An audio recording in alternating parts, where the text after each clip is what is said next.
The story of Paul Pelosi, a tragedy. A man struck him in the head with a hammer. I mean, it's a brutal attack. I'm glad that he's getting better. Nancy Pelosi gave a heartfelt interview saying that this was a contributing factor into why she may retire.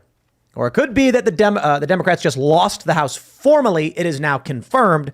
Republicans have taken control. They knew they had control. They were already having those meetings. But now something interesting has happened. A story came out from the Today Show. They deleted it. They never issued a formal retraction. They said it just wasn't up to their standards, but didn't give an explanation. Where Paul Pelosi apparently opened the door for the cops, didn't complain, didn't say there was an emergency, calmly walked back to this man and then fought him. And it's very confusing. Well, they pulled that video down. We now have a new report coming out confirming much of those details, leaving many to question why it was that NBC pulled their story. Could it be they pulled it before the midterms, and now the midterms are over, the story is fair game again? I don't know, man. But we're going to talk about it because it is weird to say the least. We also have some other stories that are quite fun and funny. The Democrats are already trying to invoke the 14th Amendment to stop Trump from being able to run for office, which is just nonsense, insanity. And Zelensky is, I can only say, I guess, trying to invoke World War III. Because even after NATO said, hey, guys, that missile strike, actually, Ukrainian, big mistake. Zelensky's like, no. So hopefully this man doesn't drag us into World War III. But he's now being criticized by even members of NATO that he's too overzealous and needs to calm down. We get it. Before we get started, my friends, head over to timcast.com, become a member by clicking that Join Us button, and you'll get access to exclusive uncensored episodes of this show, Timcast IRL, members only, Monday through Thursday at 11 p.m., as well as the Cast Castle vlog. We are producing this sitcom-style fake vlog of the office, and it's getting better and better as we figure things out and improve on the show. So if you want to watch silly shenanigans, meet all of the people who work here, and watch Ian. Well, I can't describe what Ian did in that last episode because it probably get banned on YouTube. But it's funny. So definitely become a member at timcast.com. And also, click the store, and I'll also pin this in the chat, and pick up your Super MAGA t-shirt. Look, I went on to the AI, the Stable Diffusion AI thing, and I said, Donald Trump going Super Saiyan. And it made this. And I was like, this is the coolest thing ever. Wow. And so we decided to make it a t-shirt, Maga, and it's Donald Trump going Super Saiyan. No joke. That's an AI generated image. I thought that was really cool. It's really good. So if you want to get Donald Trump going Super Saiyan, I noticed a lot of people were sharing the image. And I'm like, cool. I'm glad I typed something random into an AI image generator. And now people are having a good time with it. So pick that up in the store. And I'll also pin it in the chat for you guys to see. Joining us today, smash the like button, subscribe to this channel, share this show with your friends. Joining us today, we're going to get into it. Joining us today to talk about a whole bunch of stuff is Michael Graves. Yeah. Thanks for having me. Yeah, who are you? This is awesome. Thanks for coming, man. My claim to fame is I joined the Misfits in 1995, left in 2001, and continued my musical journey onward. Gleefully canceled in 2004 for a host of things, including saying the word Jesus. How dare you? Yeah, I know. Blasphemy. I know. It's in a terrible Hollywood? Thing. Yeah, well, my family's very upset with me. But yeah, you know, I'm like the Forrest Gump of music. So there you go. Yeah, that's who I am. You did great. Man. You do great work. Misfits are awesome, by the way. So Thank you. Super excited to have you here. Should be fun. We also got Luke wearing a shirt with Karl Marx on it. Hey guys, as you know, my family barely survived communism. That's why today I'm wearing one of my favorite t-shirts. It's wonderful to wear at hippie, yuppie areas. You see the barista, see the shirt, you see the glimmer of hope and happiness, and then he reads the quote on the bottom that says, "Gibbs me dat," by some homeless guy, which is a t-shirt that is awesome. If you want to experience this amazing moment with your fellow baristas, you could get the shirt on thebestpoliticalshirts.com. Because you do, this is why I'm here, and this is definitely worth a real-life troll that is really fun to put on the yuppies. I like that a lot. Give me dats. Gibbs me dat. Give me debts. Hey guys, I want to echo what Tim was saying about Cast Castle. It's awesome. This last weekend I shot with Corin Nemec. We shot over the weekend. Hilarious episode. If you know Corin Nemec from Stargate SG-1, Parker Lewis, I mean, he was on the show last week. The guy's amazing, and it was really fun to make.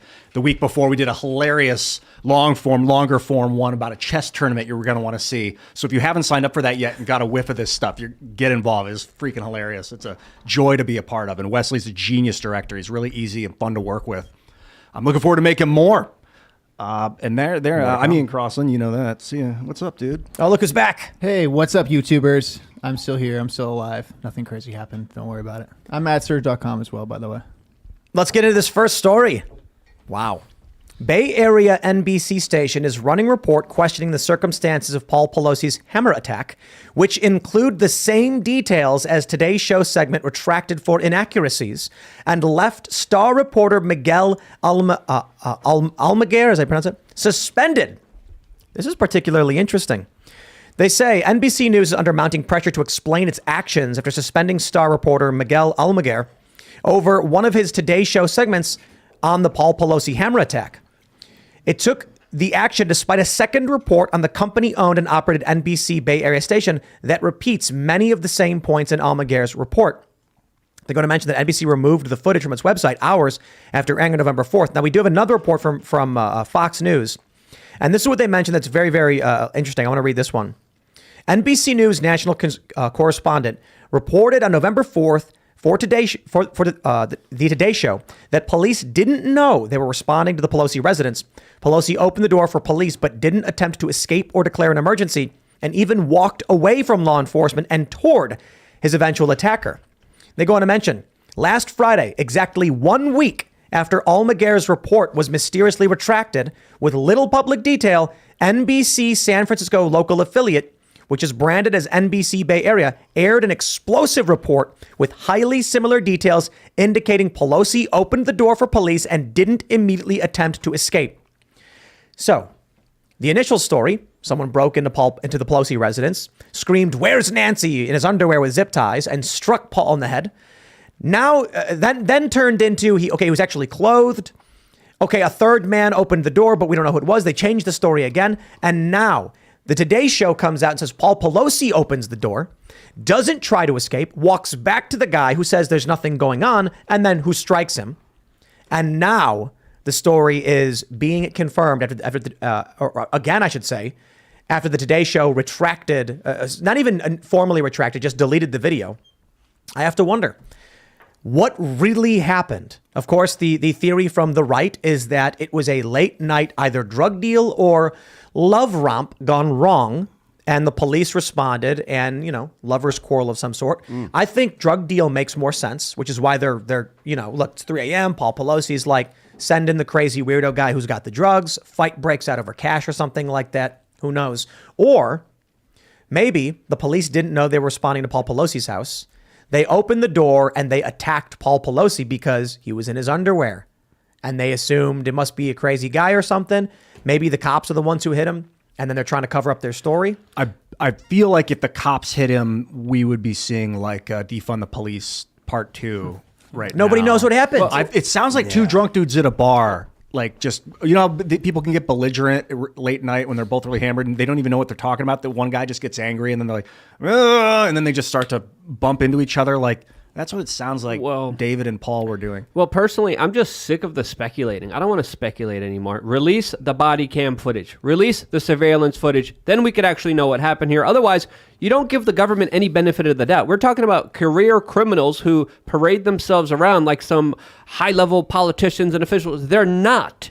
These people are up to some really nasty stuff. We're talking about so much corruption within the Pelosi family. We're talking about so much money that they earned off of America's back.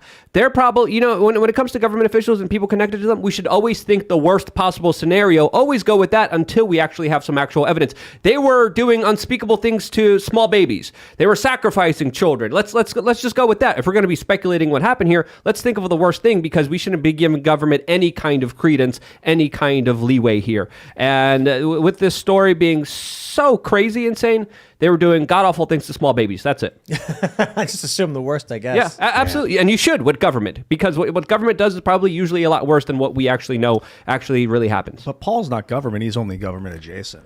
Government adjacent. Well, that's just as bad. That's just as bad. How did he make all of his money? Yeah, really. Because of his connections to government. Obviously, it's Allegedly, pretty clear. yeah. Allegedly, it's not even alleged. They make better calls on the stock market than Warren Buffett. Okay, you don't get that lucky. It's impossible to be that lucky like the Pelosi's have been. So come on, we know what it is. Maybe this guy, this DePop guy, was his inside source on Wall Street. And that's how he was making his money. And he was telling him to invest in FTX, and Paul was like, "No, you screwed me." That's the problem is that we're able to speculate on this story. We're able to sit here and try to figure out what happened and how did everybody get in their underwear and why weren't the cops there and the third in line to the presidency. How did everybody get in their underwear? Yeah, where did the hammer come from? And I can't believe that nobody is selling hammers online like the Paul Pelosi hammer. But it's pink and it vibrates. Right, yeah. And help you win a chess match, perhaps, if you deploy it correctly. It's some insider humor here. Yeah. But that's the thing.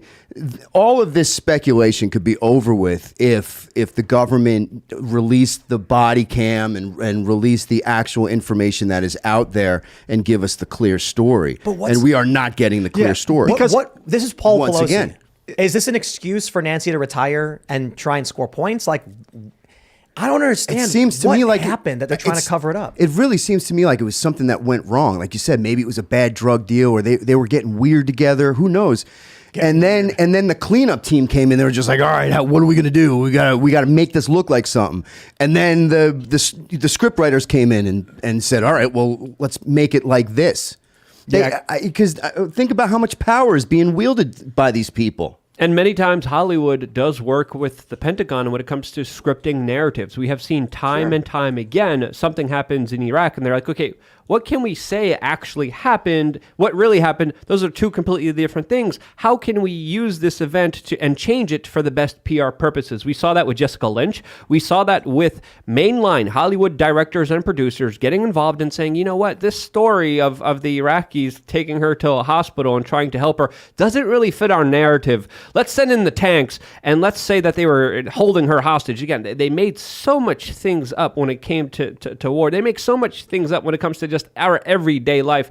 Everything from them should be seen as fake. Nothing should be believed by government or the authorities until we actually have some real life evidence that we could back up their statements on, because they are pathological liars, satanic individuals, some of them that do awful things that we can't even imagine how terrible they are. Okay. You know, I'm sitting here and I see this story and it's a crazy story. And I'm trying to figure out why whatever it is they're doing matters so much they don't want anyone to know about it. You know, like they suspended a star reporter from the Today Show for reporting what now sounds to be fact. What is so important about this moment, that this incident, that they don't want us to know about it? This is the crazy thing. Because I kind of look at this and I'm like, whatever Paul Pelosi's doing, I don't care about, right? Yeah.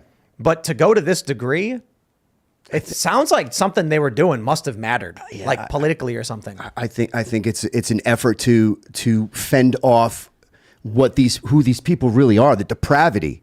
They just don't want their true colors to show, even though we all know it.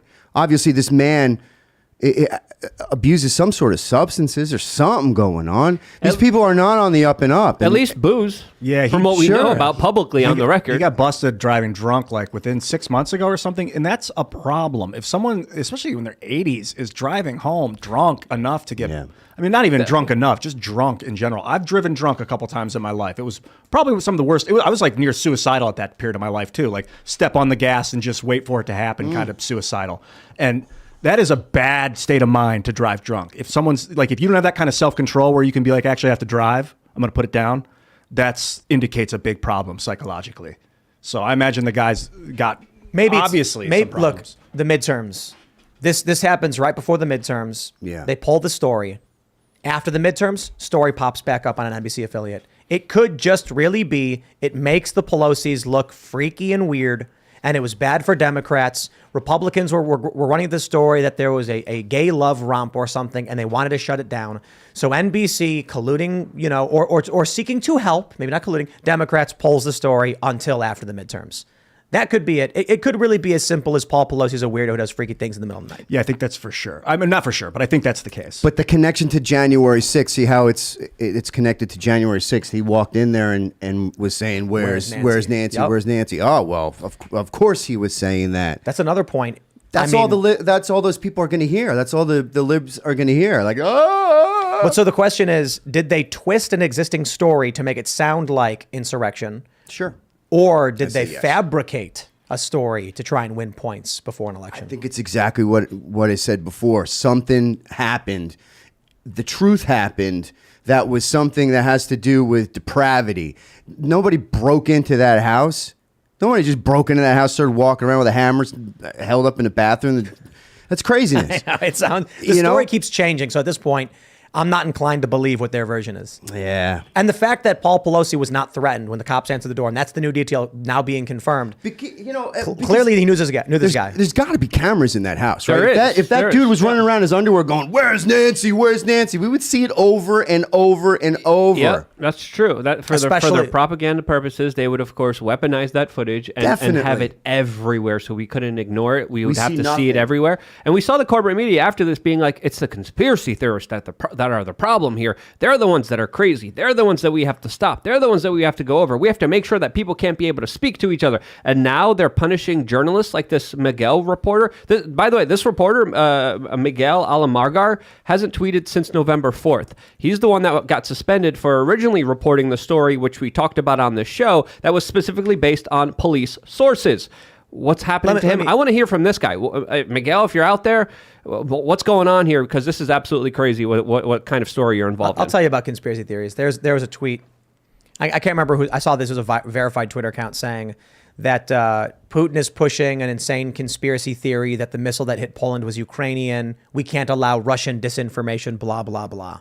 Sure enough, turns out even the West is now saying exactly that. So we'll definitely get into the Ukraine stuff in a minute, but I just want to point that out. When they come out and they're like, it's a conspiracy theory, don't believe it. Typically that means, I better look into that because you can't believe these people. But I think politics may have played a role. Let's jump into the next story because I think it's funny that the lead for this podcast was not Republicans take control of the House, NBC News projects. So it is now formally confirmed. We knew this was going to happen. That's why we were all saying, yeah, we get it. Republicans won the House. But now it's formalized. There's no recounts. Nothing's going to change. The only question now is how many seats will the Republicans actually gain in the end of this? It's looking like 219, but it could actually be a little bit more depending on recounts, and we'll see. But I just want to point out, this is massive. They're already talking about investigating Fauci. And the lead for this show is like Paul Pelosi has weird, lovers tryst romp hammer attack or something like that.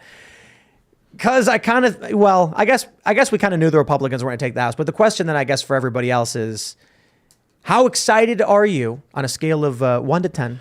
I am 3. Only because when I think of this issues and what we're going through right now, we've talked a lot about left and right and blue and red, but I'm starting to think it's actually like an economic plan that's happening right now. It's very complicated. There's lots of people with lots of different ideologies making moves and trying to take control, and they want us to think that it's a binary thing between them and us. But really, it's a bunch of different economic pressures. So this stuff is kind of like the mask that we are talking about that is being created, in my opinion, by the villain. If it's a villain, if there's going to be a villain. Maybe I'm the villain. I don't even 1 to realize. 10, how much I'm excited for the Republicans? Is that what you're asking? For them gaining control of the House. 0. I don't think it's going to matter. I didn't say 0 to 10. I said 1 through 10, Luke. Come on. Give me a 0.1. He won't do it. Come on. Negative, I mean, look, negative 1. This is not going to change any. This is not going to do anything. And the Republicans have been You don't think they're pathetic. going to go after Fauci? In the House? Yes. They have subpoena power and investigatory power I'll now. be very surprised if they do. They've already started talking about doing. Come on, you got Thomas Massey in the House. He'll do something. Rand Paul is apparently having meetings as well. He's in the Senate. I know he doesn't have the same power, but It's not looking too good. What do you think? They did choose McCarthy and McConnell for leadership. Yeah, Exactly. I echo Luke's sentiment. I would go with a 1. A 1. I just don't think it just does. I don't think that I hate saying I just don't think that they will let us win. I think it leans towards like the QAnon stuff, like where you go, all right, we got the House now. We got all our people in. Here we go. We're going to investigate. Fauci's going down. We're going after this guy. We're coming out with our hammers. Touche. You know, Right. and once again, it's setting us up for this disappointment when we need to be looking at the reality of it. Unless, well, I look, I'm certainly not a one. I'm not going to pretend like Republicans coming in, pushing McCarthy and McConnell to the top again is any kind of real victory. But 31 members of the House did reject McCarthy, so there may be some leverage from the I think it was mostly the Freedom Caucus that they were basically like, nope.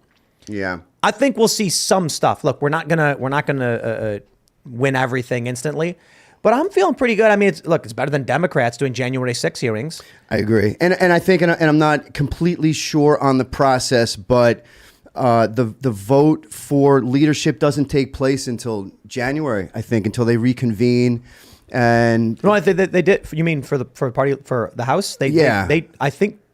Oh, it's right. It's nomination. I think is that what happened? I think so. No. I think McConnell he did win, didn't he?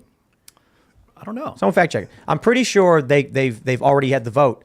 Matt Gaetz, I think, maybe not Matt Gaetz, and I can't remember who in the Senate were trying to get it postponed, saying like, I think it might have been Hawley. I'm not sure. Yeah. Saying like we should wait on this, but I'm pretty sure they did. Yeah, I'm pretty sure. maybe I'm thinking of the House.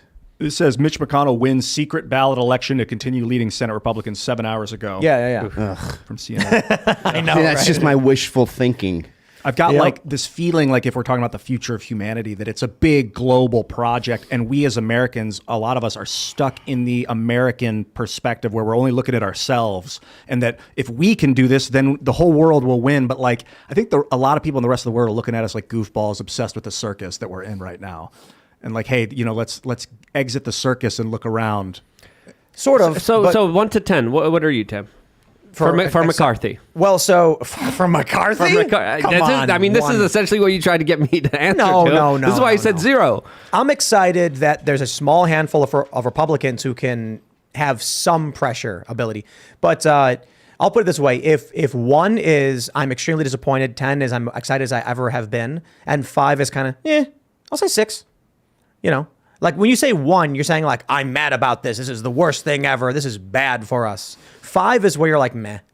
I say 6. I'm cautiously optimistic that the circumstances we have to look forward to with Democrats is more January 6 nonsense, waste of our time, things that no one cares about.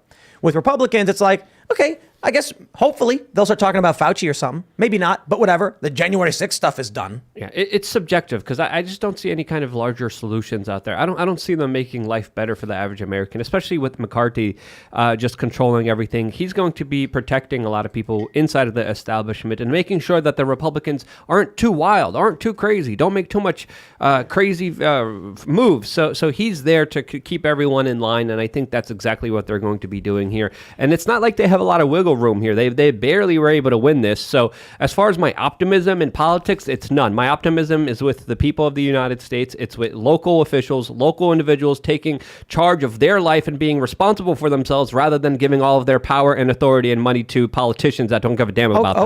Okay.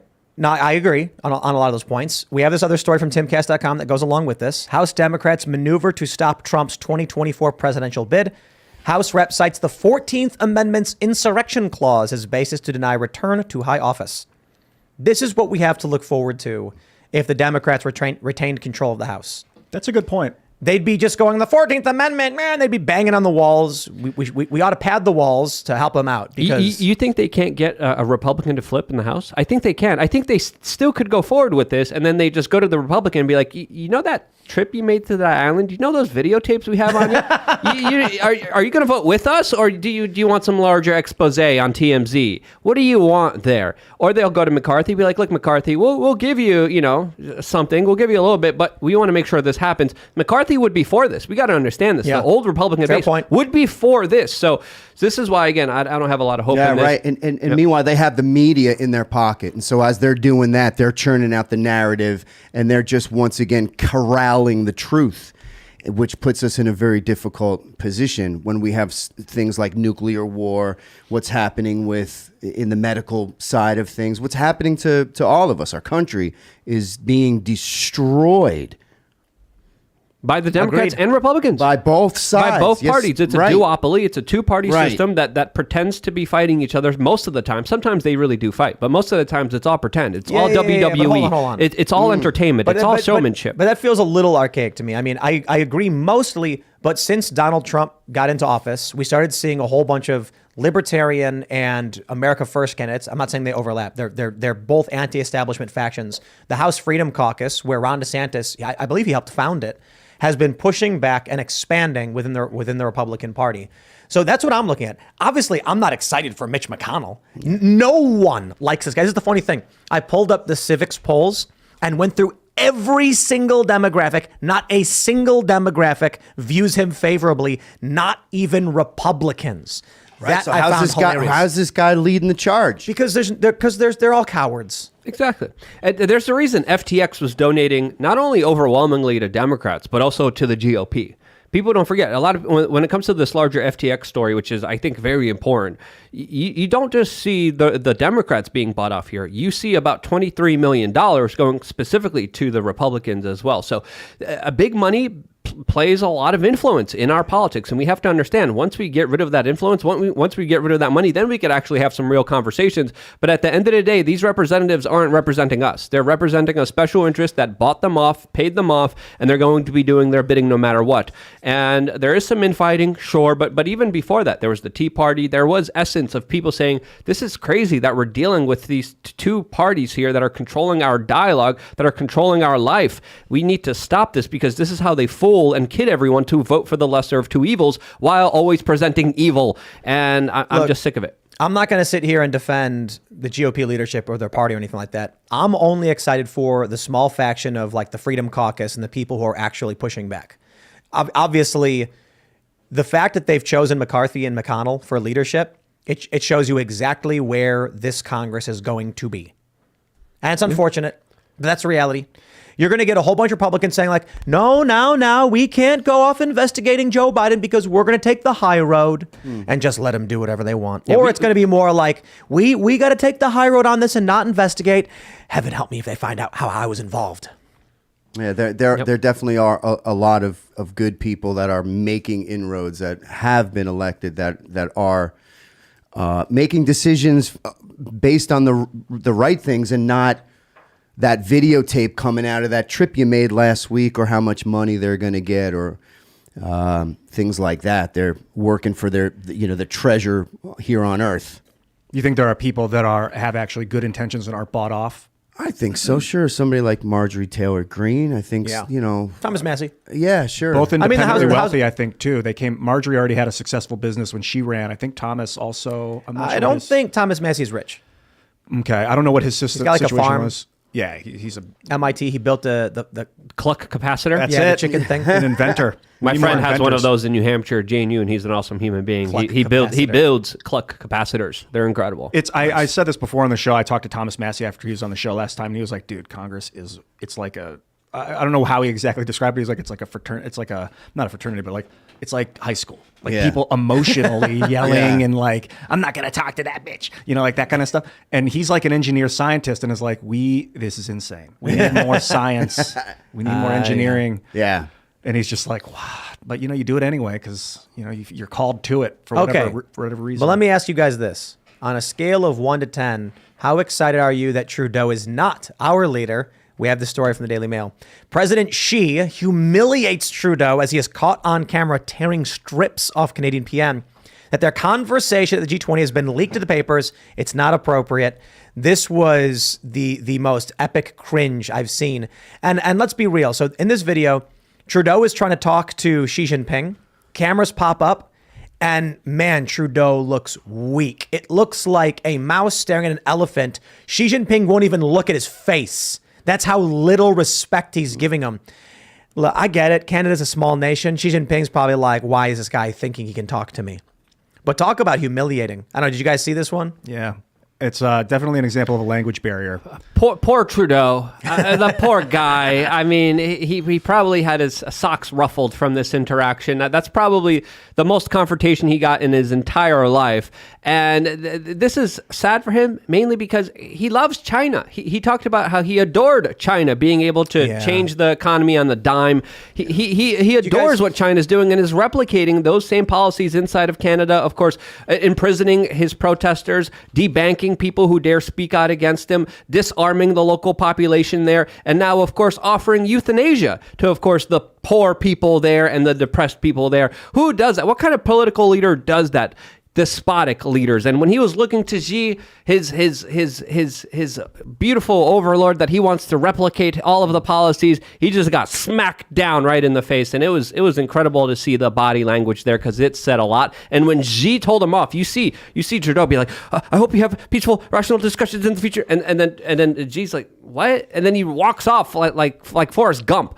It was pathetic. It was sad, and it shows you how weak a lot of these individuals are that do create the bad times that we have to live through. It's kind of like when someone raises a pet alligator. Some people are like, I'm going to have the most dangerous animal as a pet. And then one day the animal grows up and bites them in the leg, and they have to euthanize the animal. And you just see the disbelief and sadness in the owner's face. Like, this can't happen. Guys, Remember when the monkey ate that woman's face? Yeah. Oh, jeez.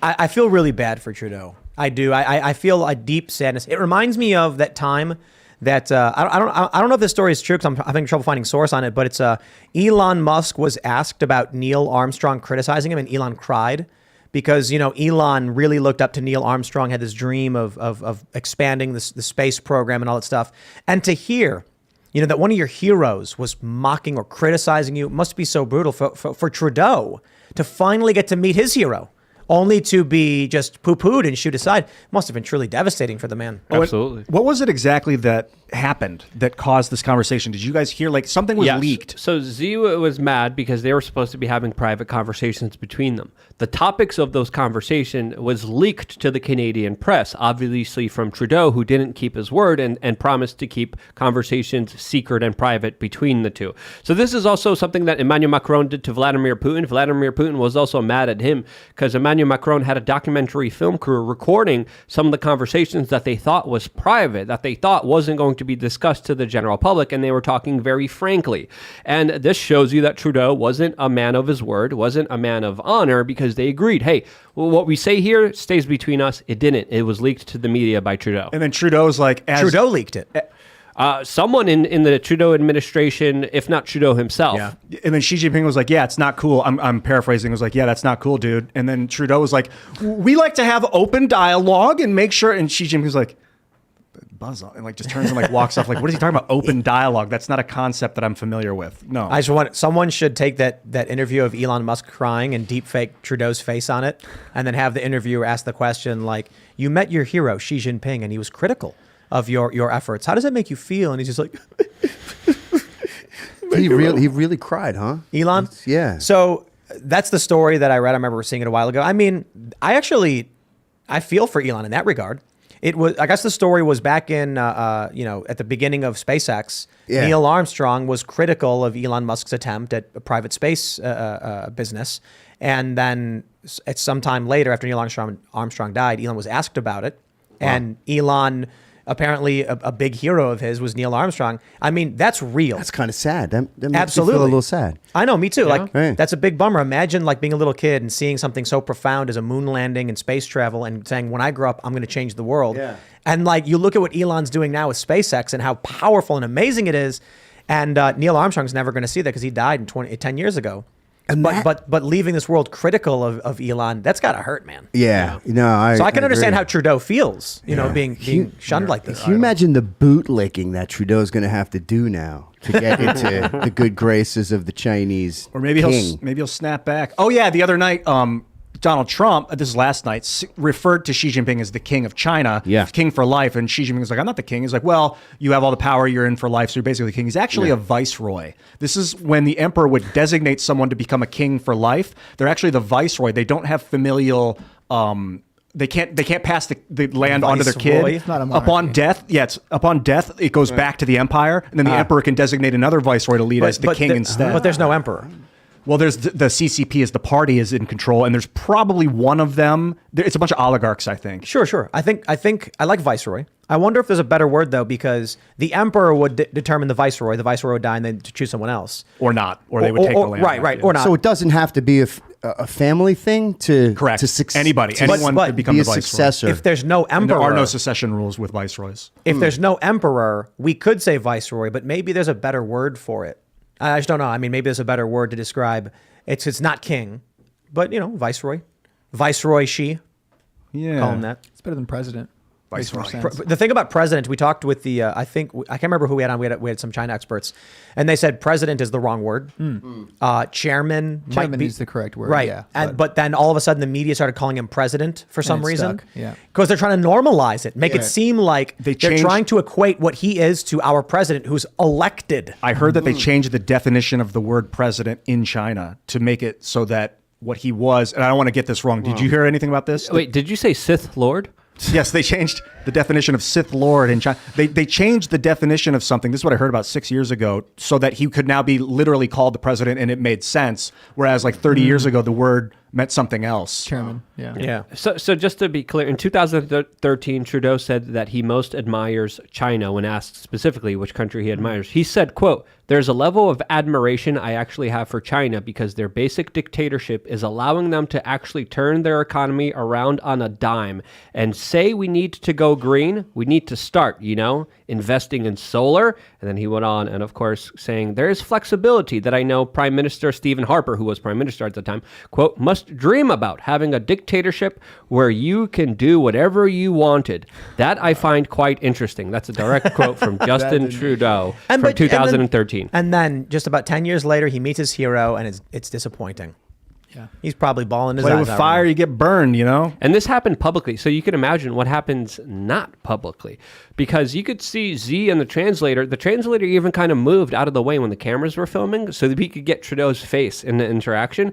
The translator was aware of the camera. He was like, we need this on tape. We need the world to see this. So this is what's happening publicly. What's happening behind the scenes when the cameras aren't there? You could only imagine how much more brazen, how much more brutal these politicians are to each other. And I wouldn't be surprised if she went up to Trudeau and just slapped him up a couple times, being, "Listen here, boy.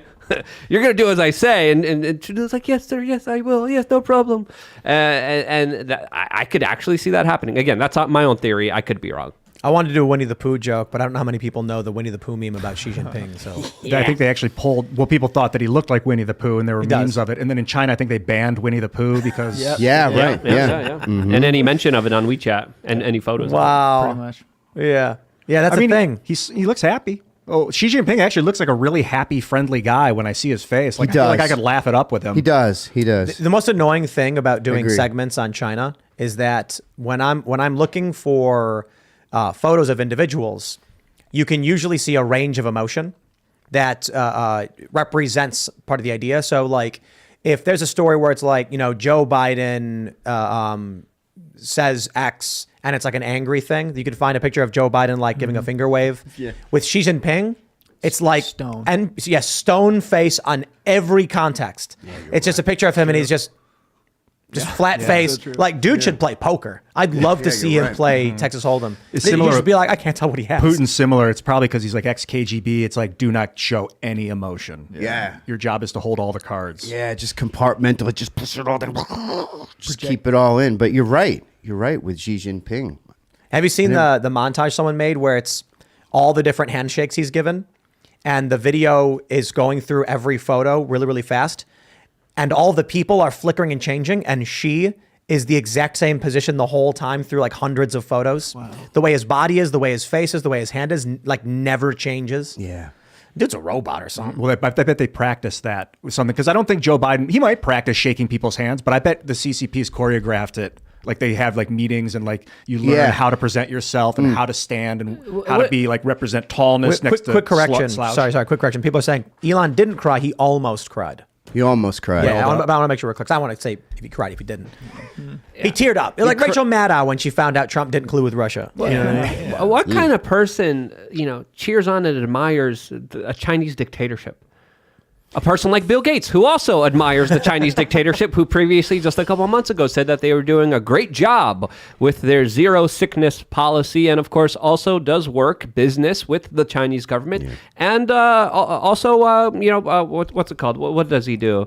Works officially, the thing when you give someone advice. Consulting. Yes, sorry. I got a brain fart. He consults the CCP as well. Speaking of Bill Gates, I want to pull up this tweet that I have, and credit goes to Luke on this one, actually. I saw Luke tweet this out, so I actually went and checked, and it's true.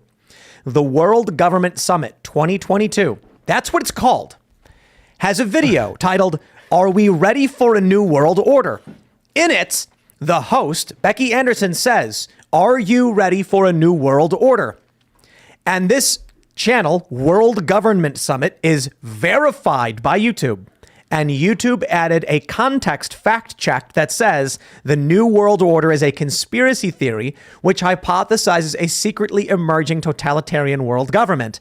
They have that tag on a video that is from the verified channel World Government Summit. You can't make this stuff up. I'm sorry.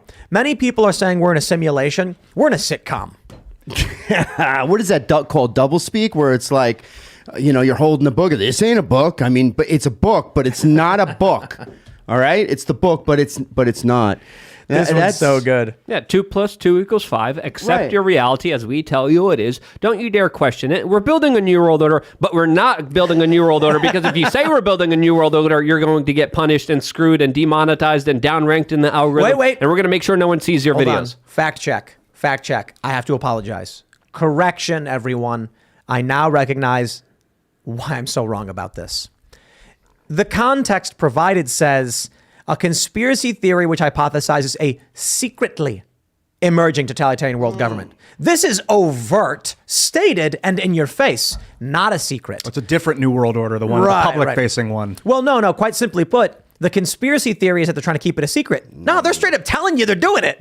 Yeah, I think that's funny. I almost tweeted at you last night. I don't normally tweet right at you guys, but that I think that what's happening is the global economic system is like, in order to avoid World War III, this is like Thucydides' trap, we're going to just transition the new world superpower to become China.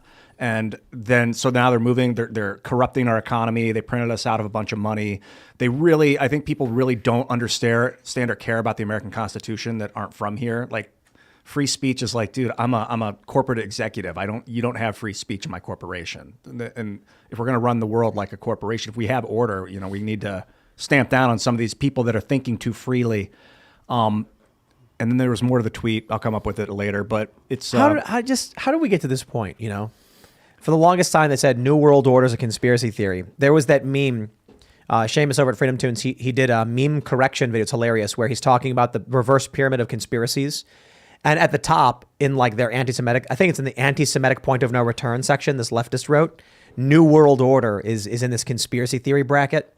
And I'm just like, they actually have the World Government Summit. They're telling you they're doing it. They're not hiding it. I think it's when Rockefeller and his buddies... It's not a theory. Yeah, when they started the Federal Reserve in 1913 on Jekyll Island, they basically were trying to run the world. They didn't ever want to get their companies broke up again like Standard Oil was by the U.S. government. They're like, we're done with this government crap. And then we had a chance to be like, Federal Reserve's busted. We're not using it anymore. Like 2007, Ron Paul was like, hey, everyone in the world, focus on this. And we kind of did. But then that was our moment to be like, all right, we're done with it. We don't need it anymore. People might have got killed, but we don't need it anymore. And we didn't do it. We just sat around, played video. At least I just sat around, played video games. I was afraid I was going to get assassinated if I spoke up. Silly me. So I just keep my mouth shut. And now I'm facing this. So we have to speak up. Yeah, I think the Great Reset equals the apocalypse. I think when people think about the end of the world, or when they think about the apocalypse, they think about great big explosion, then everybody's gone. And certainly, perhaps, I mean, that could be an outcome. But I think that the Great Reset for us equals the apocalypse. It's this ushering in of what we're seeing as evil. We're not building anything. We're destroying something, or they're destroying something to rebuild something that we don't recognize, this postmodern, this very pagan, this whole world sort of thing, this new system. And I also, you think about, again, like the Islamic religion, where the apocalypse has to come in order for their savior to come back. I think that's true for Christianity too, right? Like they're occultists. Yes, absolutely. They're trying to invoke revelation. Absolutely, sure. In some corners of Christianity, yes, you want to sort of root for the apocalypse, for our Savior to come back. But it just, everything trends towards destruction. We're not building anything. We're not. We were just talking about Trudeau and what was in the news today about I forget what the acronym for it is like government assisted death or something. MAID. Right. I saw it's called MAID. What is that? What is that? Are you medically assisted something dying? Yeah. Induced death or something like that. It's an awful thing. Medical assistance in dying. Yeah. MAD. Yep. Like that's the solution. Like, all right, we got there these people who are in pain, people who are, because Canada's doing this. I think they announced this, and there are people posting on like Tumblr and forums saying, as soon as I'm 18, I'm getting it right away. Yeah, the pod just shows up at your house. Yeah. It's like get on Futurama, man. Bender, you walk in with the coin and suicide booth. The New World Order, it's not a conspiracy. It's something that we're going through right now. It's a buzzword used by many powerful people as a way to try to centralize more power, money, and authority for themselves. It's been talked about for a very long time, predominantly from the David Rockefellers of the world and other very powerful individuals. David Rockefeller, in his own autobiography, by the way, said, quote, this is his own words in his own book that I actually confronted him with one-on-one, face-to-face. He said, quote, some even believe we, the Rockefeller family, are a part of a secret cabal working against the best interest of the United States, characterizing my family and me as internationalist and conspiring with others around the world to build a more integrated global political and economic structure. One world, if you will. If that's the charge, I stand guilty and I am proud of it. David Rockefeller, his own autobiography. I asked him about it. I went up face to face to him. I was like, "You still believe in this? Let's talk about this." He, of course, freaked out and was. I assume he would have said yes. But these comments. There's many of these comments throughout history. But so let me ask this: why is it that Rockefeller writes that in his book? That George, it was H.W. Bush said we're beginning to see a new world order, and they're specifically saying a world order and a new one. There's the liberal economic order, and they're talking about launching a new one. This is overt. I think the Council on Foreign Relations, the website has it discussing the liberal economic order. Why then does the media, YouTube, Wikipedia, all come out and say it's a lie and a conspiracy when they're telling us they're doing it? I think it's because that people are afraid we will establish a new world order with American constitutionalism, and that could be upending Klaus's dream. Like, we have basically the liberal economic order is over. It's done. It's ending. We need to pull a George Washington socially, where we say we give the power away. We give it back to the people because we trust the world and we trust humanity. To answer your question, Tim, it's to demoralize people. It's to show them that we're going to overtly have these plans. We're going to talk about them, but you can't talk about them because we're more powerful than you are. And this is a part of the larger kind of psyops that's being played here with these mind games. This is essentially a mind game saying, I could do what I want. I could say what I want. You can't. That right there is showing the true power of what the New World Order is in its essence, this kind of larger hypocrisy and abuse of power as they're using it to gain more power for themselves. I want to stress this point. Do not think of the phrase New World Order as a proper noun. And that's what a lot of people do. They think of New World Order as like a proper noun. No. It is break each word down to their root meanings, and that's actually what the phrase is. There is the liberal world order or liberal economic order. Ian's brought it up many, many times. We've pulled it up, the website from, I think it's CFR. Is that the Council on Foreign Relations? Yeah, and there's also the Trilateral Commission and the Bilderberg Group. They're all coalesced with each other, and they all talk about the same thing, building a new world order. And they have websites published on this, NewsGuard certified. And when they say New World Order, what they're saying is, we're currently in the liberal world order. Now we need a new version of the liberal world order, a world order that is new. The New World Order doesn't specifically refer to anything other than they want a global system of control. It's not a secret. They've said it over and over and over again. Perhaps they're arguing the conspiracy is that people believe weird things about it. I don't know, whatever. But they're doing it, and they're having summits called the World Government Summit. It's verified by YouTube. Yeah. So there you go. And at the end of the day, what they're calling for is more centralization, more bureaucracy, more power being held in fewer hands, which of course is always ripe for abuse. Whenever we have fewer and fewer individuals of more people, of more land, of more things that they could conquer and subject, this is essentially a form of domination. And that's exactly why there's so much mind games to this, where you can't talk about this, but they can. You know, we need freedom, and I think part of this mad dash towards global governance is because Antarctica is about to become melted and a big giant continent that people are going to try and colonize. And when they do, there will be a global war of China and America and Russia all trying to take it at once. It could destroy the Earth. Maybe. So they're trying to say, no, only one of you is going to get it. But I think before Antarctica becomes available for player use, the last update patch in the simulation has to occur. So that's the final story arc, which is going to be probably Trump 3, A New Hope or whatever you want to call it. And then we're going to get the expansion pack, Earth Simulation 2, the Antarctic Campaign. Well, you can only rent the expansion pack. You never actually own it. Yeah, that's what you'll license it, and then you can create new characters starting in the Antarctica continent. I'm really excited for this. Plus the new skill sets that are being released.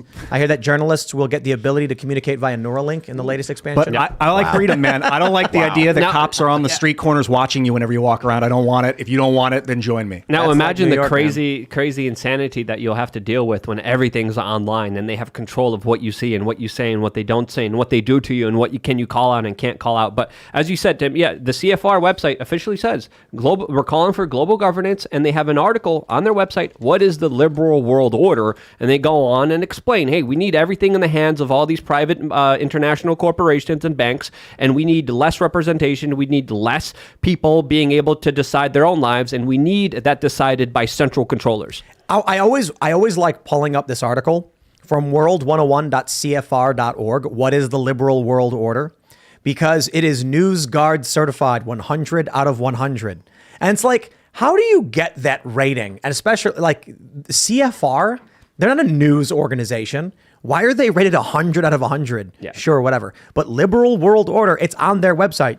They say after World War II, the deadliest conflict in human history, countries sought to ensure the world never again would devolve into horrific violence, blah, blah, blah. Here's why we did it. Here's what we're doing. So when they say we want a new world order, they're saying to advance beyond their old liberal world order. When did that article come out? Because it sounds like something I wrote. Well, they've been talking about it for a very long time, ever since Zbigniew Brzezinski and David Rockefeller helped fund and start the Council on Foreign Relations. And they're a quasi-private, not private club. They have some public meetings, but in private, they also have big members of the corporate media. They have a lot of politicians, even weird politicians like Tulsi Gabbard and other, of course, mainline big politicians that are a part of their meetings. They meet in secret and also talk about and decide policy openly and secretly. Let's jump to this next story, actually. And Luke, I want to throw this one to you if you want to talk about this.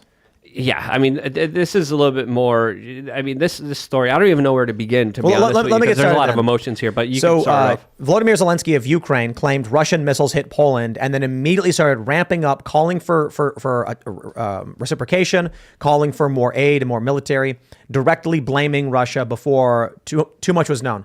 Now, fair point. This was AP reporting it because a U.S. official said so. For a world leader to then call for an escalation of war and try and drag us into World War III is horrifying. Now we even have NATO countries saying like, yo, this dude's kind of losing it. So maybe it won't be a new world order. Maybe it will be Ukraine sparking World War III, our foolishness, NATO, joining in the fight, getting into a war with Russia, nukes get fired. But some people have pointed something out interesting. So some missiles hit Poland, right? Initially, it was reported that they were Russian. Everybody loses their minds. Some people said it was a false flag. Some people are now saying it was a false flag done so poorly that not even NATO could pretend it was actually Russian missiles. But if it was Ukrainian missiles that struck Poland, then do we invoke Article 5 against Ukraine? I thought that too. Yeah, it's up to Poland, I guess. Poland's like, we declare war on Ukraine. Good. Let's stop giving them money at the very least. Yeah, I mean, this is just such a crazy situation that could have escalated so fast. And thank goodness, it didn't. I mean, I'm from Poland. I love my country. I don't want to see war. It's already horrible that there's war in Ukraine, that so many people have to suffer through this nonsense. And to have people try to escalate this conflict, trying to get other countries involved in this conflict, trying to expand this proxy war between the East and the West is extremely reckless. It's extremely dangerous. There's an article that I just tweeted on my Twitter page from The Independent talking about how Zelensky is certain that this blast in Poland came from Russian enemy missiles. Again, no one was certain. No one knew what was going on here. But of course, the corporate media didn't wait. MSNBC was talking about retaliation immediately. I have an article here pulled up by the Daily Mail saying the West plots their response against Russia.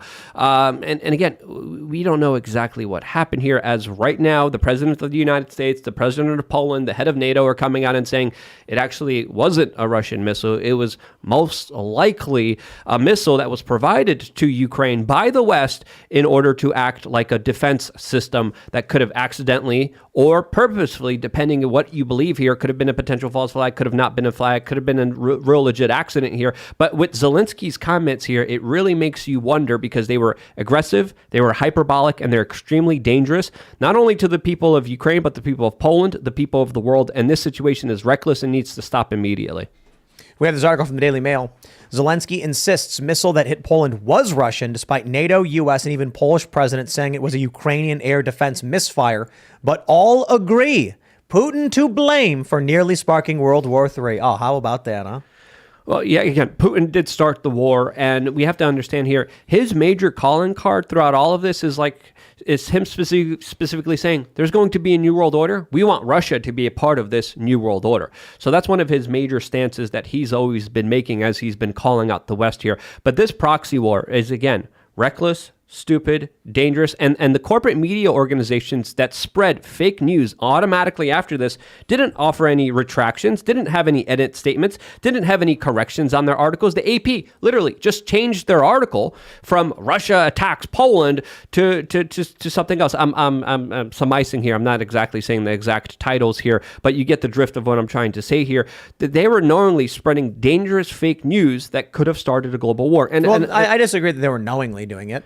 When you don't know what happened, you can't automatically jump to conclusions and state it as fact. That's what they did. When the stakes are as high as they are. Exactly. Yeah. And that's exactly what they did. They say automatically, this is it. We don't know what happened here. And you see how thirsty these people are for a global conflict, which should be prevented at all costs here. Another thing to really consider here is the fact that, governments and militaries make mistakes all the time. And it could just be a dumb soldier. It could be an accident. It could be a miscalculation. And boom, we have World War III. This is why this conflict needs to be de-escalated, needs to be stopped. People need to come to the table, sit down, and negotiate a peace deal immediately now, before it's too late. I agree that, again, the stakes really are so high with all of this, and it's become just sort of passive, like, well, something else happened today. It's just a headline. But meanwhile, literally, the whole world is at stake. With nuclear war, and it's right on our doorstep. And again, as I was saying before about this trend towards destroying everything, why aren't we investing $60 billion or whatever it is in peacekeeping efforts, or trying to keep the peace and just stopping all of this? Whoever's dying on both sides. It's just awful. Again, it's the energy that's being created there is sadness and destruction and just awfulness that projects out into the world and beyond in a different realm. And it makes everything sour and leads us towards bad. I wish it were as easy as to just say, we shouldn't have war. But the challenge, I guess, is when you see some of the things that we've seen with ISIS, for instance, and they're not stopping and they're expanding, and the caliphate was growing and growing and growing. At a certain point, it's like you can cross your fingers and hope for peace all you want, but dangerous people start pushing and doing crazy stuff. Now, I'm not arguing the U.S. should have intervened in the Middle East in the first place. I think U.S. intervention caused the rise of ISIS. But I use this as an example of what do you do when you see a country expand, like China's expanding dramatically in the South China Sea. We can sit back and just be like, let's just keep the peace and hope nothing happens, but they keep expanding. The same thing is true. And look, here's the issue. NATO is doing the exact same thing. So I'm not saying that there's any good guys here, but if you're trying to be noble and honorable and just say, I'm going to do everything I can to keep the peace, but the person across from you is just cheating, lying, and stealing, at a certain point, it comes to blows. I understand that war is certainly a part of our existence in this space and in this realm, but I do not believe in this instance that war could have been averted or it should be averted. I don't understand why everybody, our administration, our country leans into these sort of things. The anti-war effort. Where's everybody that was so upset about war when it was happening in Iraq and Afghanistan? Everyone was like, "Yeah, the Russians are bad. Kill them all." Yeah, 2014, right after the Crimea annexation, is when it kicked back up. All this anti-Russian stuff. Well, so I'll give you the gist, I suppose. And this is coming from somebody with no clearance, so I have no idea. But I do know that the U.S. wants control of Ukraine, Western forces, NATO, because Russia controls a large percentage of natural gas flowing into Europe. Which means that the economy of Europe is staggered by Russia. So the U.S. basically wants to take control of Ukraine, control the valves of natural gas into Europe, and then put the pressure back on Russia. Russia refuses, war happens. So I suppose you can argue NATO should not have been expanding the way it was, and we'd avoid war. And high gas prices is better than war. I think that's a part of it, but I think But we wouldn't have high gas prices. We would have lower gas prices if we had just better relations with other countries and more free trade. In the market, Russia was charging a lot. And so Western forces tried to build a pipeline through Syria, through Turkey, into Europe to compete with Russia, but Syria wouldn't allow it. Surprise, surprise, Syria destabilizes. How fortunate. And like the point is, it's not just about the cost of the gas. It's about how much energy are we getting. So they say the EU was formed explicitly to unify Europe against the growing threat of China. And they need gas, not so much just cheap, but they need more so that they can expand their economy, grow, and be able to compete with the growing Chinese economy. Russia was causing problems in that regard because Russia tacitly works with China. So the US was like, we're not going after China first. Russia's the weak target, and went after them. Donald Trump was right when he was like, China is the bigger threat. And they freak out because they're like, yeah, but we want to go after Russia first. So look, I don't like any of it. I don't think any of it's justified. I think it's a bunch of paranoia. And I understand the arguments people make about the fear of a multipolar world where you could potentially get World War III. But this is what it boils down to. The liberal world order people do not want Russia and China to gain enough power to compete with their new world order, their liberal world order, because they fear World War III would happen if that was the case. So they will do everything they can to dominate and crush their opponents by any means to maintain dominance, because they think if we're not in charge, war happens. This is what gets me, though. The liberal economic order, the best thing for that, if they really want that to succeed, is to have an alliance with Russia. Russia's in the center of the world, essentially. If you're looking at China and the United States and Europe and all that, Russia's right there. Whichever side Russia goes to is going to gain 60% more. Like, they're going to gain so much power. There's so much land that's hard to travel. That is like, if you can put troops in Russia, you're good to go on a conflict. So why would they antagonize if the liberal? So that makes Russia me think has that the people, GDP of Italy. Okay, but they also people control need a lot to of understand oil. the context here. Of They what's control happening oil, here. and if they shut off the oil, like, it's not just about how much they're charging. It's about, are they even going to give it to you at all? But the more oil we have on the market, the cheaper the oil is. Now, deliberately denying the oil makes the price of oil go up even more than it automatically would. Even if Russia was price hiking it, they would still have to compete with other markets. But right now, the price of oil has gone up so much, mainly because of this proxy war, this proxy conflict. What gets me is I think that people are manipulating the liberal economic order to go to war with Russia, to lose its power. And so that they can be like, well, see, it didn't work out, kind of thing. And that there are people in the liberal economic order that are like, they think they're doing the right thing. They think that they're preserving democracy and making freedom. But what's really happening is they're antagonizing one of their potentially greatest allies. All of this may be depressing. So let me get into the good news. The good news, the white pill. I want you all to feel much better with this report. CNN head Chris Licht admits layoffs on the horizon as anxious staffers grill him during town hall. Huge nerves. Oh no, CNN's going to be laying off more people, guys. Uh-oh. What's this story? From Deadline. Vice Media cuts around 2% of digital news and publishing staff as part of latest consolidation efforts. That's what they call it, consolidation. I call it the end of the old guard. Vice was supposed to be the edgy new media, but they went woke so fast. Now CNN is crumbling down, and I want to stress this as it pertains mostly to CNN. Donald Trump has announced he's running for president. CNN has been brought to heel, is in shambles. Twitter is under the control of Elon Musk.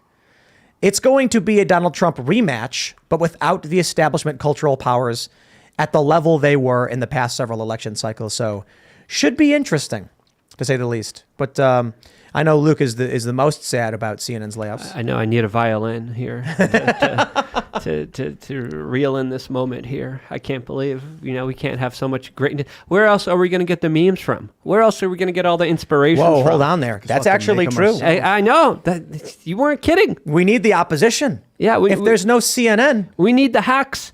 We're not the hacks. I mean, what are we going to do? I guess I can make memes about Luke. You can make memes Sure. about me. He'll be the only one else in media. Yeah. I'll play the antagonistic idiot for you. But the narrative machine is breaking. At a time when we're going to see Donald Trump come back, the narrative machine is going full swing. They're saying he's a drag on the party. He's not. They're saying there was no red wave. There was. And they're trying to blame Donald Trump and say he's got to go. When in reality, what happens is media manipulation and ballot harvesting. The reason, and I'll stress this point too, there was a red wave. 5 million more Republican votes than Democrat votes. Sorry, that's just a reality. Just because it wasn't in the right places doesn't mean that there was no red wave. But I get it. If you're arguing red wave meant a wave of victories across the country, agreed. If you're arguing that Republicans turned out in massive numbers, then they did. It just didn't hit the places that mattered most. Did you see how the New York Post covered Trump's announcement? Uh-huh. They put it on page 26, and their title was "Florida Man Makes Announcement." What? That's how they covered Donald Trump's They're announcement. all terrified of this man. They're saying, look, at the same time, But the New York Post, I mean, they're the ones that broke the Hunter Biden story. Sure. But at the same time that these media outlets are claiming Donald Trump is done and it's over, they're also claiming he's a dangerous insurrectionist who must be stopped at all costs. We get it. I see you. They're terrified. And here's what happened. The first time around, CNN and these other woke outlets went for the Trump is evil. Everybody stop. Well, all that did was embolden Trump. Now they're trying to play it cool. Trump, he's so 6 years ago. He's not cool. You like Trump? You're so lame. That's not going to work either. When Trump gets on stage and then starts going after these people, calling them out, people are going to laugh at it. I think that even though we see CNN, MSNBC, these different outlets sort of sizing down, as long as they can still get their message out and there's little competition against that message, then mission accomplished. Because they can put out a narrative, they can put out a story, or they can put out some sort of spin, and then go on all the socials where there's a lot of conservatives and people that are no longer allowed to voice back. And so therefore their narrative, their lies, their truth, depending on how you look at it, is able to take root in that way. And, I don't see these like CNN actually making a pivot towards let's actually tell the truth. I mean, maybe every now and again, just for fun, they will, or maybe just water it down so it's kind of like Fox News, where you're kind of thinking you're watching the right, the actual news, but you're not. Yeah, it's going to be interesting. I just want to make a really quick point because there is some rumors that CNN viewership did go up during the Trump announcement. And if you look at CNN's viewership, it's pretty much reliant on Donald Trump. So now, will the corporate media get a revival from Trump, or will they ignore him? How will this play out? I don't know. 2,430,000 views, CNN, as compared to 5,157,000 on Fox, as compared for last night. Yeah, for the Trump. These speech. are last night ratings. Yes, 1,127,000 for Newsmax. And this is CNN's owned by Warner Brothers Discovery. So it's, I think at this point, which is owned by BlackRock, State Street, like international marketing firms and investment firms. And I think that they're using it as like a form of impact investment at this point, the CNN news brand. They're just going to use it to spread their ideology and let the company be damned. Like they'll let it go under and dissipate. They got bought out, I don't know when. This year. Warner Brothers bought them this year. This is going to be interesting. Do you see Trump giving a revival to the media? Press 1 in the chat. Press 2 if you don't see that happening, because I'm curious what the people think out there. Because I don't know. It could go either way here. So this is, last night, CNN had a total of 2.43 million viewers at 9 p.m. Hannity had 5.157. Wagner on MSNBC had 1.8. So let's do this. Let's go back. And then we'll take a look at if Adweek loads. I don't know. The website never loads. Monday to see what their ratings are. Maybe it won't actually allow us to see it. We'll see what happens, but I'd love to compare. There's a lot of ones in the chat. A lot of people take a look at this. The views were double the day before. The views were half for Hannity and for CNN. So I have a feeling that CNN's going to lean back into Trump stuff. But I don't know if ratings is what's going to sell for them. I think that they're using it as impact investment. They're looking at it as a loss. They don't want money out of it. They just want to change people's minds to get them to support the New World Order. So just really quickly, when the news came about that missile strike in Poland, I automatically had social media up. But just to be aware of everything, I was like, let me just turn on the TV, see what they're saying. And I went on Fox. And on Fox, during this key important breaking news moment, they had an anchor celebrating his own birthday, talking about his achievements. Wow. Right? I went on MSNBC and they were talking about, we need retribution. We need to act right now. And then I went on to CNN and they were talking about, can you guess? Donald Trump on January 6th during this key moment. And they weren't breaking the news. They weren't talking about what was happening in Ukraine and Europe with Russia, with this larger war at the G20. They were talking about Trump and January 6th. And I'm like, really? This is what I'm tuning into? This is insane. I get more reliable news on Twitter than I do, of course, the corporate media. I'm also looking at these layoffs, and then I've been noticing in the last week, Amazon is about to lay off 10,000 employees. Yeah, Meta laid off 11,000. 11,000. Twitter laid off half their staff, which is a slightly different situation. Well, it's a shrinkage of the economy right now because of what we did for the COVID money print scam or scheme, whatever you want to call it.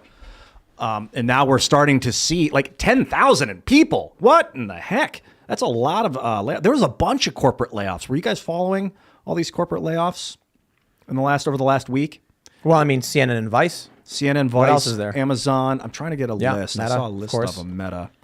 Oh, you know what I really want to know about? This is a little off topic, but Larry and Sergey, the guys that created Google and now Alphabet, where are they? What are they doing? They are in control of the world's largest media apparatus ever created. And they were supposedly free speech advocates, but are they just gone full technocrat? Like, where are they? Full technocrat, probably. Living on an island somewhere in the largest giant mansion ever created with a smart home, and they're just like, whatever. I like to imagine that the rich people built a city underwater called Rapture, and they're all experimenting with gene editing technologies. We need you dudes, you guys. You bought YouTube, man. But Ian, they've been down in this underwater city for so long, and the gene splicing has mutated people, and the society collapsed. So they're living in the Isn't that a video game? that BioShock is one of the best games ever. Yeah, it's a video game. But yeah, the general idea is Galt's Gulch. The powerful elites basically leave, let the system rot because it's gone astray, and people want stupid things. And then the people who are productive dip out. I don't blame them. This is what we're... Idiocracy. We talked about this the other day when we talked about the exodus from cities. Think about all of the people who fled New York or California because of the COVID policies or whatever. That's a brain drain on these places. The most productive people are moving to Texas and Florida. Joe Rogan, Elon Musk, Texas. So they're going to bring all of that enterprise and ingenuity into these other states. The economy of those states is going to skyrocket. It's going to create this new... I don't know what you'd call it, but effectively like a business rush. There's going to be new opportunities, new money, new inventions, new tech, and these other blue states are going to turn into wastelands. They've lost their top talent. Where are you, Michael, and where do you see things going financially as well? Well, obviously, there's a massive contraction happening. I was just out for the past month and a half all across the country, all over really, and you see it everywhere. The hurt, the economic hurt. whether it's gas prices or people just going to the supermarkets. I don't see us going in a good direction economically because of the system and because of what we're not doing, as well as the things that we're doing. I don't have a positive outlook on the economy unless, and I know that that's what everybody's trying to do, is get people into these positions of power that can then create a system and make the changes that we need to make so that the economy does work for everyone. Because I think the way to peace and prosperity and happiness and joy and good things is when people are happy and productive and they're doing things and, pursuing happiness, pursuing the things that they want to pursue. When you have people that are trying to figure out, how am I going to feed my kids? How am I going to keep the lights on? It's going to get cold in the winter. Wonder how I'm going to heat my house.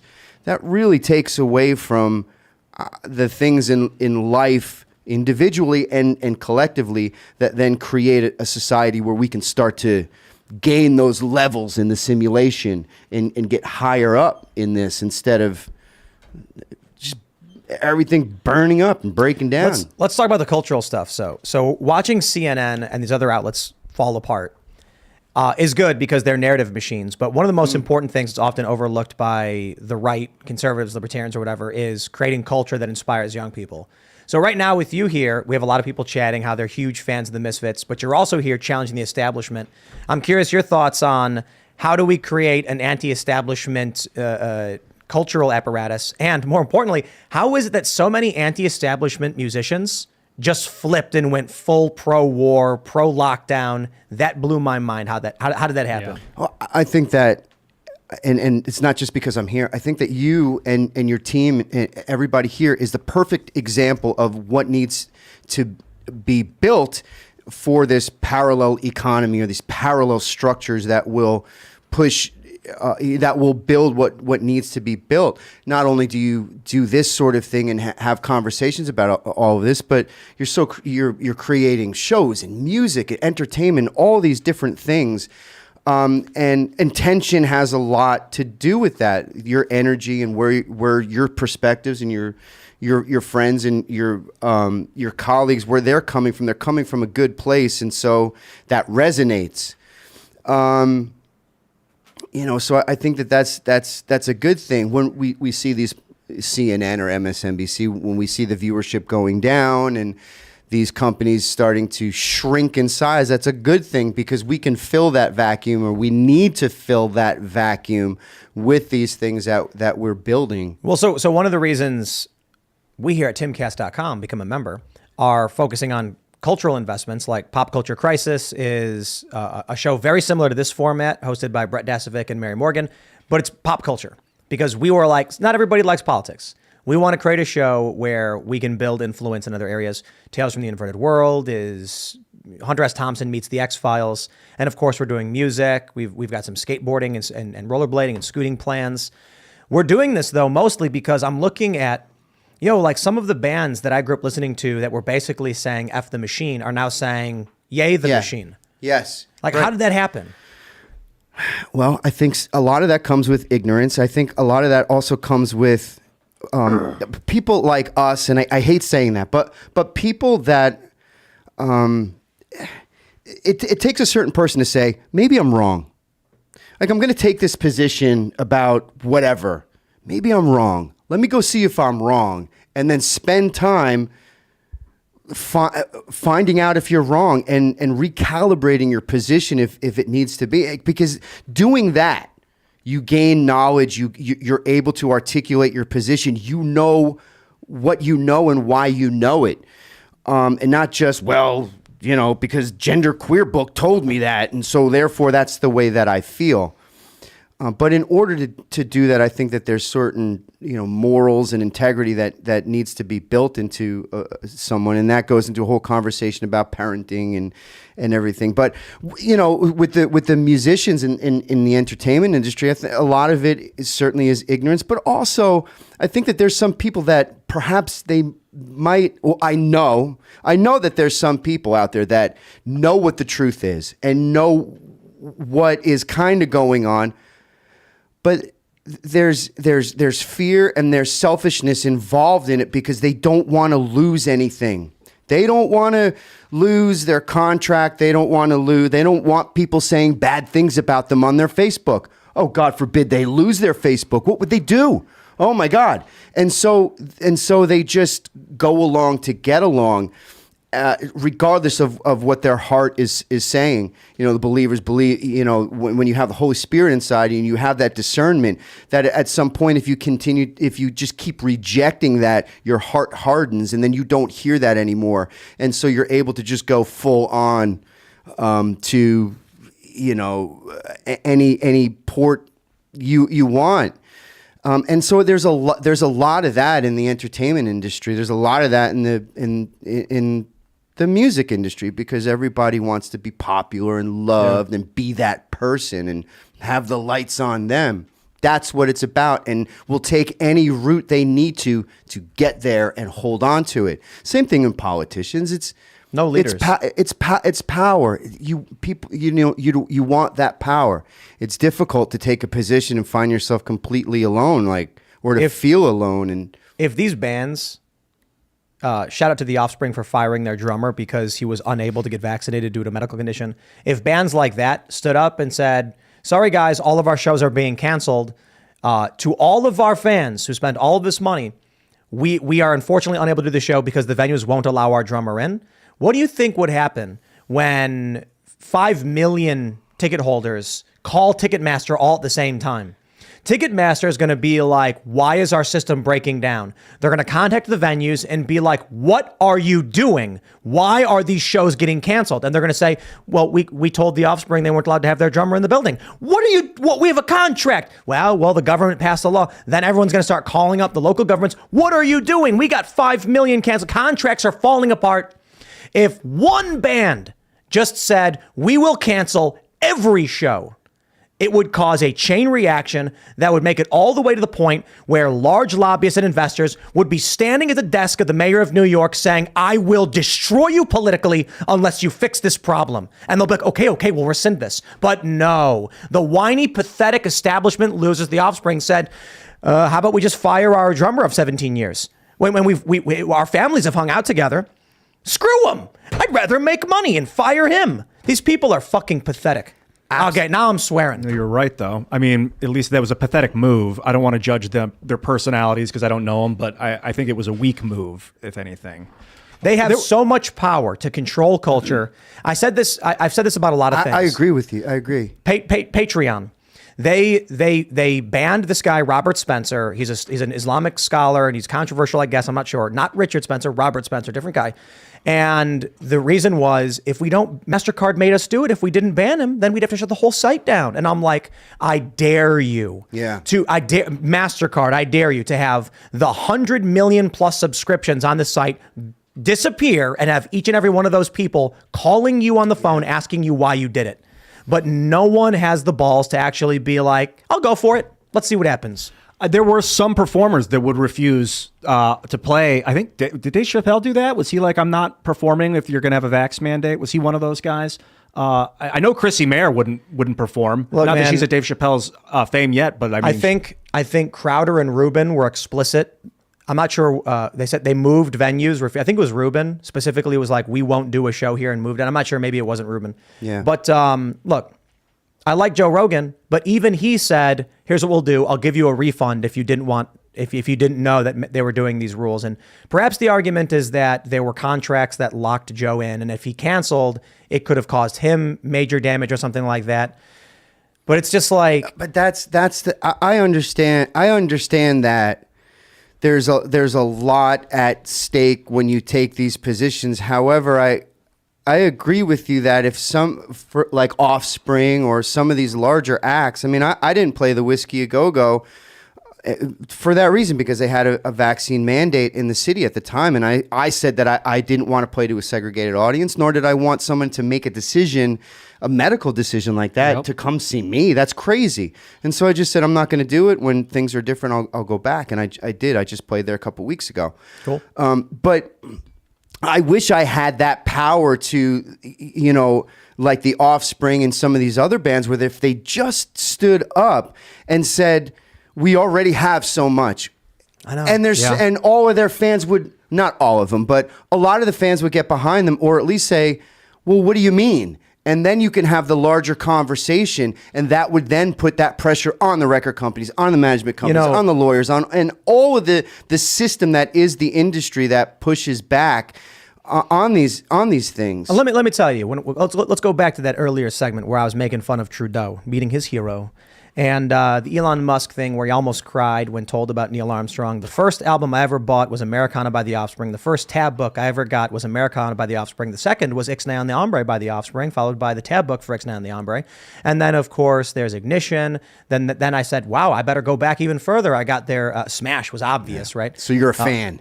Yeah, this was the first. This was the band that got me into music. This was the band that, at the time, all we had was pop. So whatever was on the radio was what it was. Didn't know anything. I didn't even know the names of these bands. And then my friend said, "Listen to this," and handed me an Americana CD, and I learned all the songs. And I still have them on my playlist. I love all of their '90s stuff and some of their 2000 stuff, and I even like a lot of their later stuff. And then what a letdown.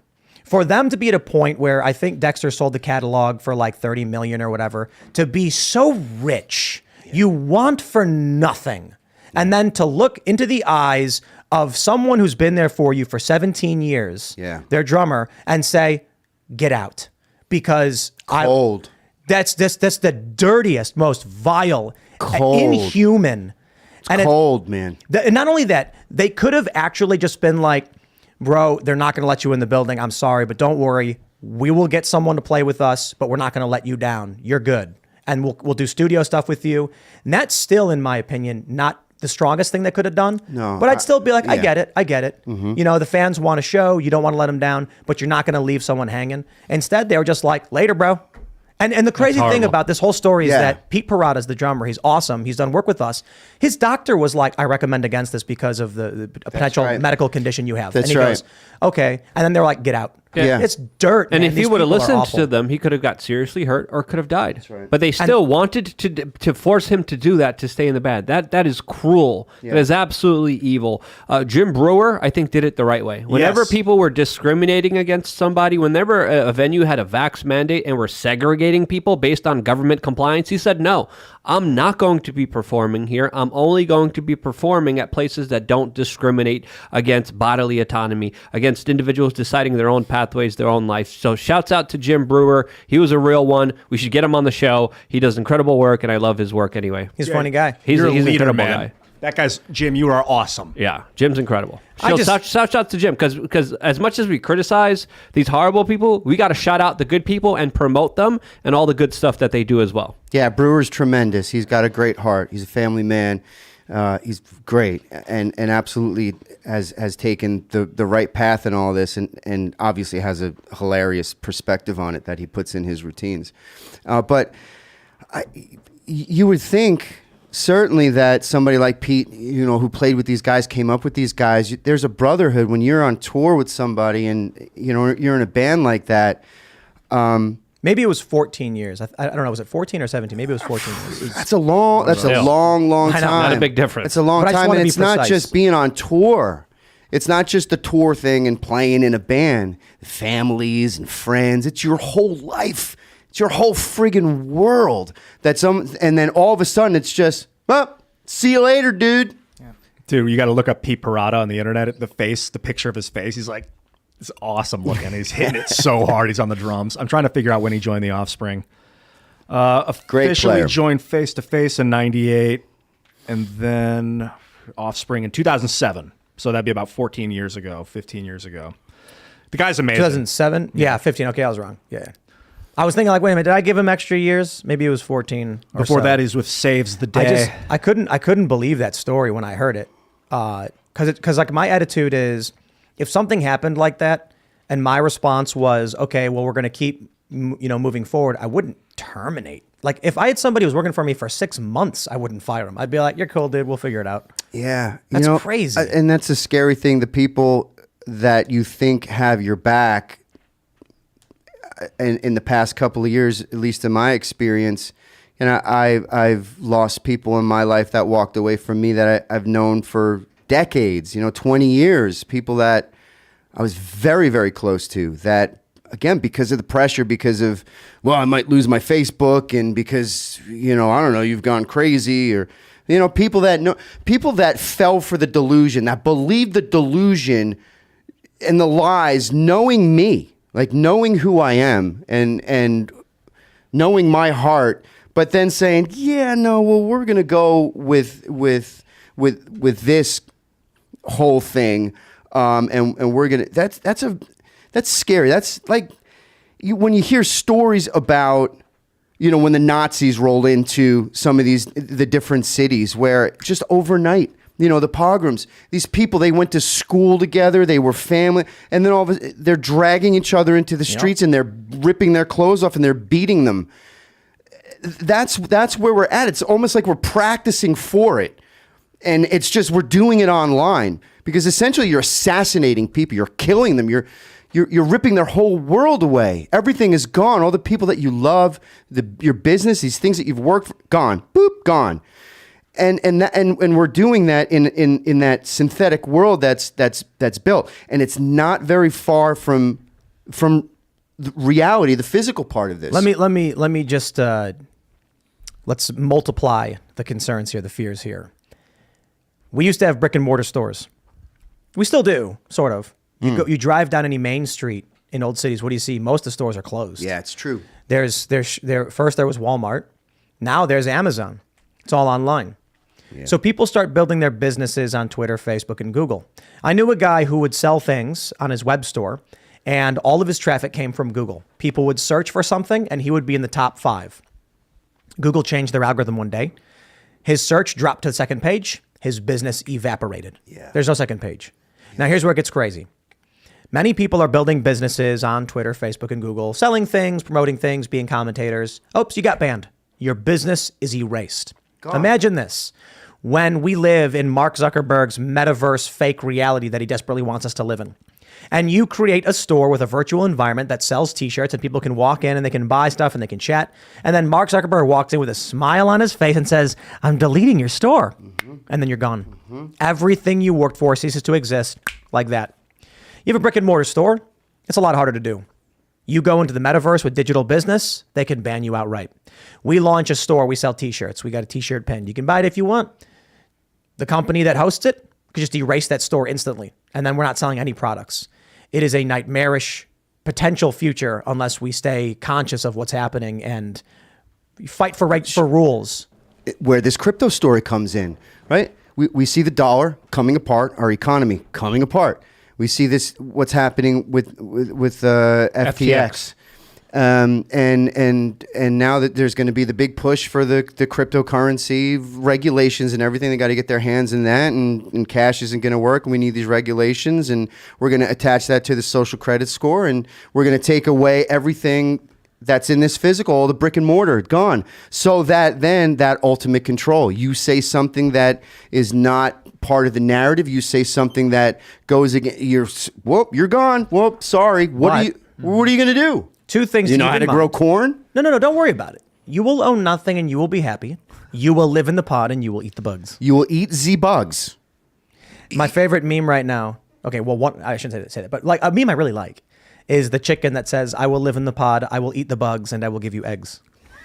That's a good one. Oh my gosh. Chickens are great. You talking about female human eggs? Are they going to be harvesting people's eggs to reproduce in a laboratory? Yeah, right now you are, but I wondered the metaphor extends to the next 70 years. Those goofy little things run around eating bugs, living in their little pod. And then Kim goes out there and she collects all their little butt bounties, crack them open, have breakfast, sprinkle a little black pepper on them. Can't be beat. Yeah, I raised chickens too. Yeah. How many chickens you got? Well, we just had a weasel attack, so we're down. No. I raised ducks too, and a weasel got in there big time. So I lost upwards of 9 ducks and 3 chickens. So my flock is down. What percent of your flock was that? About 30%. One weasel. Yeah, it was actually 2. My wife saw 2. A team of weasels. A team of weasels. They were working together. Wow. Yeah. Funny you got to build they call people some weasels. kind of auto defense turret that can identify what a chicken looks like. Yeah. Using an AI, and pans past the chickens and sees the weasel and It's crazy. Oh, yeah, It's like crazy. facial airsoft, recognition. though, airsoft. It gets so frustrating sometimes. You just, at least not you, but me. I just say, let's just burn it all down. I just want to burn the whole barn down. It's incredible. Such a little creature can cause so much damage. Yep. Yeah, we had a snake get in a couple times. It was eating eggs, but the chickens were mostly fine. Yeah. The bigger issue we had is that Roberto Jr., who is the son of Roberto, obviously, and he's in charge. His mom died. She had ovarian cancer. Oh. Yeah, nothing we could do about it. We just didn't know that. She just had cancer. We didn't see any signs. She died.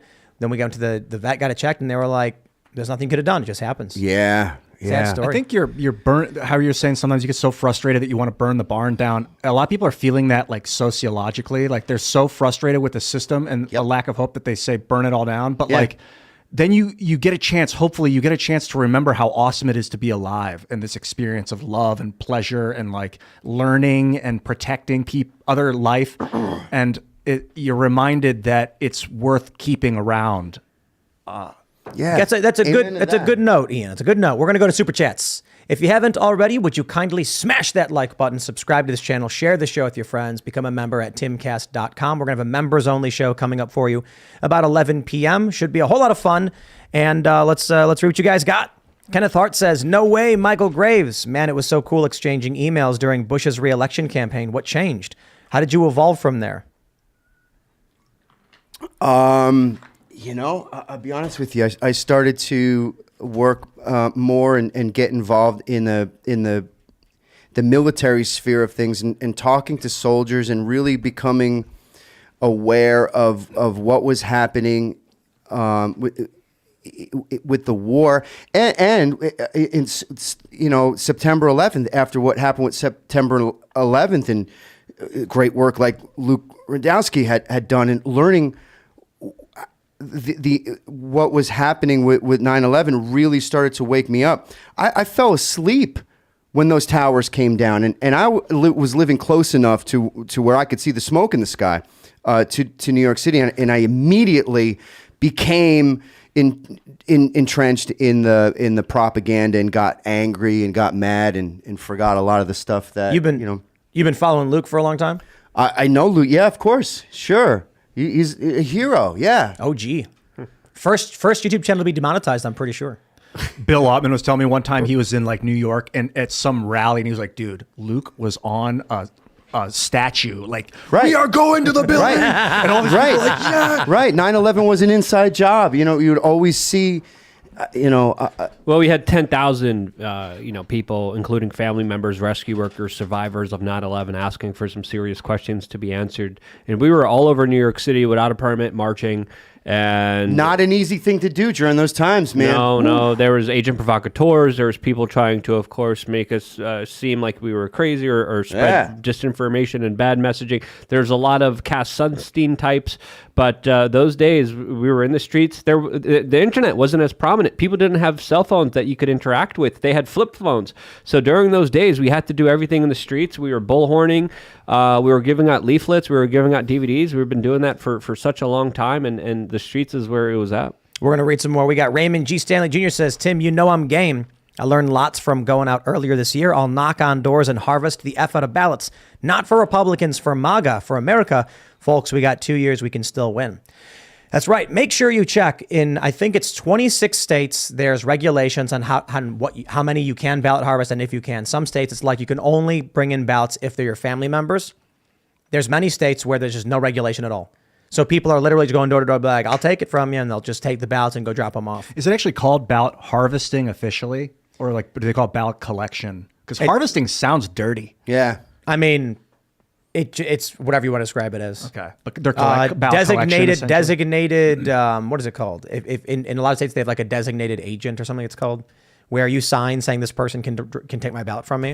It really sounds like the Democratic ground game, right? That sounds like a ground game sort of thing. And I always hear a lot about how, you have to get into the Republican, Frank Kavanaugh, bass player Filter, who's a good friend of mine, is always talking about that, about, getting in at some sort of level where that sort of ballot harvesting thing could be implemented. You know, Waffle Sensei says, really disappointed. Daily Wire is losing the plot. How so? Oh, I saw that super chat. I didn't understand though. Yeah, I don't know. Are they like anti-Trump or something? Is that what it is? Probably. I'm going to look at their website now. I think Candace said she's going to be interviewing him again at some point or wants to. Donald. Weird. Okay, what do we have? Jay says, did you guys hear that the New York lawyers who threw the Molotov at the cop car got disbarred during the not peaceful George Floyd protests? I didn't hear that. I did hear that some woman got sentenced to 6 years. And also, in the video I did talking about how they're going after Trump for the 14th with the 14th Amendment, I pointed out how Joe Biden, basically his campaign assisted the 529 insurrection. And there was a story, and it's absolutely hilarious. I think it was NBC, that said something like temporary barricades removed and damage to church after peaceful protest becomes destructive. I was like, wait, what? Peaceful protest. right? Depends on who's doing it. Is how it's characterized. Yeah. Right. Dan Brockman says, Michael, famous monsters and American Psycho were huge influences for my band, Screaming Torso, from 06 to 08. Please look us up. SoundCloud. Our album is called There Will Be Torso. Thank you, Michael. Screaming Torso. I love it. All right. Oh, yeah, man, dude. We'd go skating and they'd be blasting your stuff. Like my friends would just put it on and we'd listen to that, a bunch of other punk rock stuff as we went to go skate at the local parks and stuff like that. How did that work? Misfits had been around before you joined the band? Yeah, Misfits were formed 1977, Lodi, New Jersey, by Glenn Danzig, Jerry Only. They broke up in 81, I think, something like that. And then they really gained popularity from bands like Metallica. You know, Cliff Burton, the bass player, always had the skull on, and like Rob Zombie. And so when I got into the band, it was there was a lot more legend behind the band than anything else. They only had played a handful of shows, and so everything was sort of word of mouth. So I got in the band in 1995. Start writing fresh stuff when you hit, or did you play a lot of the old catalog? When we first went out, we did a tour called the Resurrection Tour, and we did like every song they ever wrote. You know, it was incredible. It was like 30, 40 songs, I think, a night, back to back, back to back. 1, 2, 3, go! Jeez. And then we would go. Crypto Wrath says, Michael, your music saved my life, brother. You are one of the greatest poets of our time. New album soon. Wow, bless you. Thank you very much.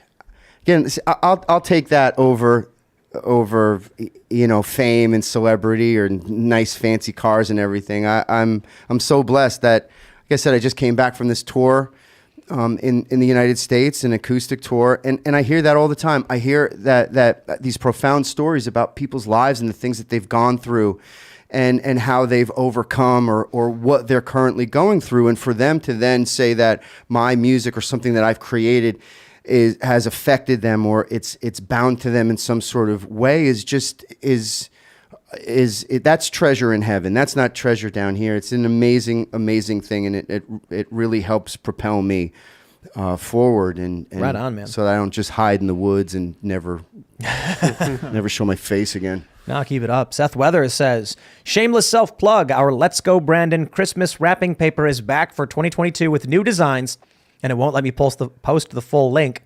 BrandonWrap.com. That is the Seth Weathers there. Seth is Weathers. right. Yeah, he was on the show.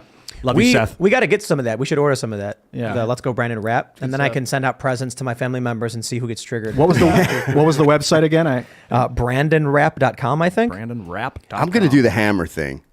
I think at officialmichaelgraves.com, I'm going to sell hammers. Well, people are Pelosi hammers. We made jokes about like banning hammers and like hammers with tactical forward grips and like sights on them and stuff like that. People start making memes. All right, let's see. Potatoes for Seamus says Serge Feetcast IRL. Oh, hey. What's up? Hey, What's I'm up? still alive, guys. I could see that. Yeah. All right. Grim Pickens says, all right, hear me out. What if Underwear Man is Corn Pop? He'd be too young. David DePapp. Too young to be Corn Pop. Yeah. What if Paul Pelosi is corn pop? Now it's making sense. That's actually a conspiracy theory. That the Pap guy has Corn this pop. in my mind has this weird resemblance or something that's similarly strangely similar to the FTX crypto guy. I don't know why. Though those FTX dudes were doing a lot of drugs. He would. I'm reading. Yeah, that he maybe would it's like in encourage the- his something employees in to the- try different drugs. Yeah, maybe it's something in the eyes, like that they have the crazy eyes. It's something. Pluto the Ninth says, Mr. Graves, you're an incredible singer. Started listening as a teen and had American Psycho on repeat for years. My 4-year-old son loves it too. Can you say giant spiders prepare to take over for Abram? Giant spiders prepare to take over. Right on. David Toronto says, why are there no pictures of Paul Pelosi after the attack? If they tried to blame it on a right winger, wouldn't they want people to see he was hurt? Yeah. Or they can just say whatever they want. People believe it. Yeah. Yeah, charging that dude with attempted murder. Yeah, he's pleading not guilty. All right, what is this? What we got? Ryan Philpott says, just saw the Misfits in Dallas with Danzig. Jerry Only, bassist, is my cousin. No matter who was the singer, Misfits rock. I'm excited to see Graves. So Danzig rejoined or what? Yeah, those guys buried the hatchet for and are have been doing shows for a couple years now. It's like called the original Misfits. So they got Glenn, Jerry, and Doyle. I don't know who they have drumming. They had Dave Lombardo from Slayer drumming for them for a while. Do they play your songs too? No. They don't even mention me. It's kind of But just the I'm sort of original memory songs. hold. Yeah, it's the old stuff. I think now they're doing like Walk Among Us and I think yeah. Did you retain the rights to the stuff you wrote while you were with the band? Yeah, I go out, I play it. I'm going to South America in about a week and a half, and I do Famous Monsters. I do American Psycho, Famous Monsters back to back. Cool. So I still wave the flag. People love the music, but those guys getting me back in the. Can you imagine if I'm kind of under the radar right now with what I'm doing. For them to get me back in the band and do like American Psycho, Famous Monsters with those guys, it wouldn't work because of all the BS that would come with it. Balian says, when even Marjorie Taylor Greene voted for McCarthy, my positivity on Republicans doing anything meaningful fell to zero. I get it, though. MTG wants to be on committees. She wants to be able to actually get something done. And so they're probably saying, look, don't go up against the RNC. Give them what they want, and they'll give you something back. I kind of just think the GOP needed to go in and be like, nah. But we'll see if Marjorie can get things done. Look, I trust Marjorie Taylor Greene. So that one threw me a little bit. I was like, really, man? Is it just like a big group of like a fraternity sorority type thing where they all know each other and it's all kind of understood? Like, Mitch, you got this. We're not going to turn our back on you. It's probably more like the people who have been in the party the longest and have been in office longest have more control over funding and who gets money and how it gets spent. So they basically say, I'm going to be party leadership. Vote for me. Otherwise, I cut your funding and you don't get reelected and we go up against you. Look at what we did to these candidates and these candidates. And then they're like, okay. So someone just needs to be like, I'll take 2 years. I guess the problem is everybody really, really wants to be in office. They want to get reelected. Maybe term limits would be good. I don't know. Yeah, I think if so. it were me, I'd be like, dude, you don't want to play a game of chicken with me because I'll go nuts. Yeah, like if I'm going to be here for 2 years, it's going to be a really bad 2 years for you. So how about we make it 4 years, but we kind of compromise there? There's that sort of thing is very rare in people, in men, and in women. I mean, you see what's happened the past 2 years. Look at January 6th.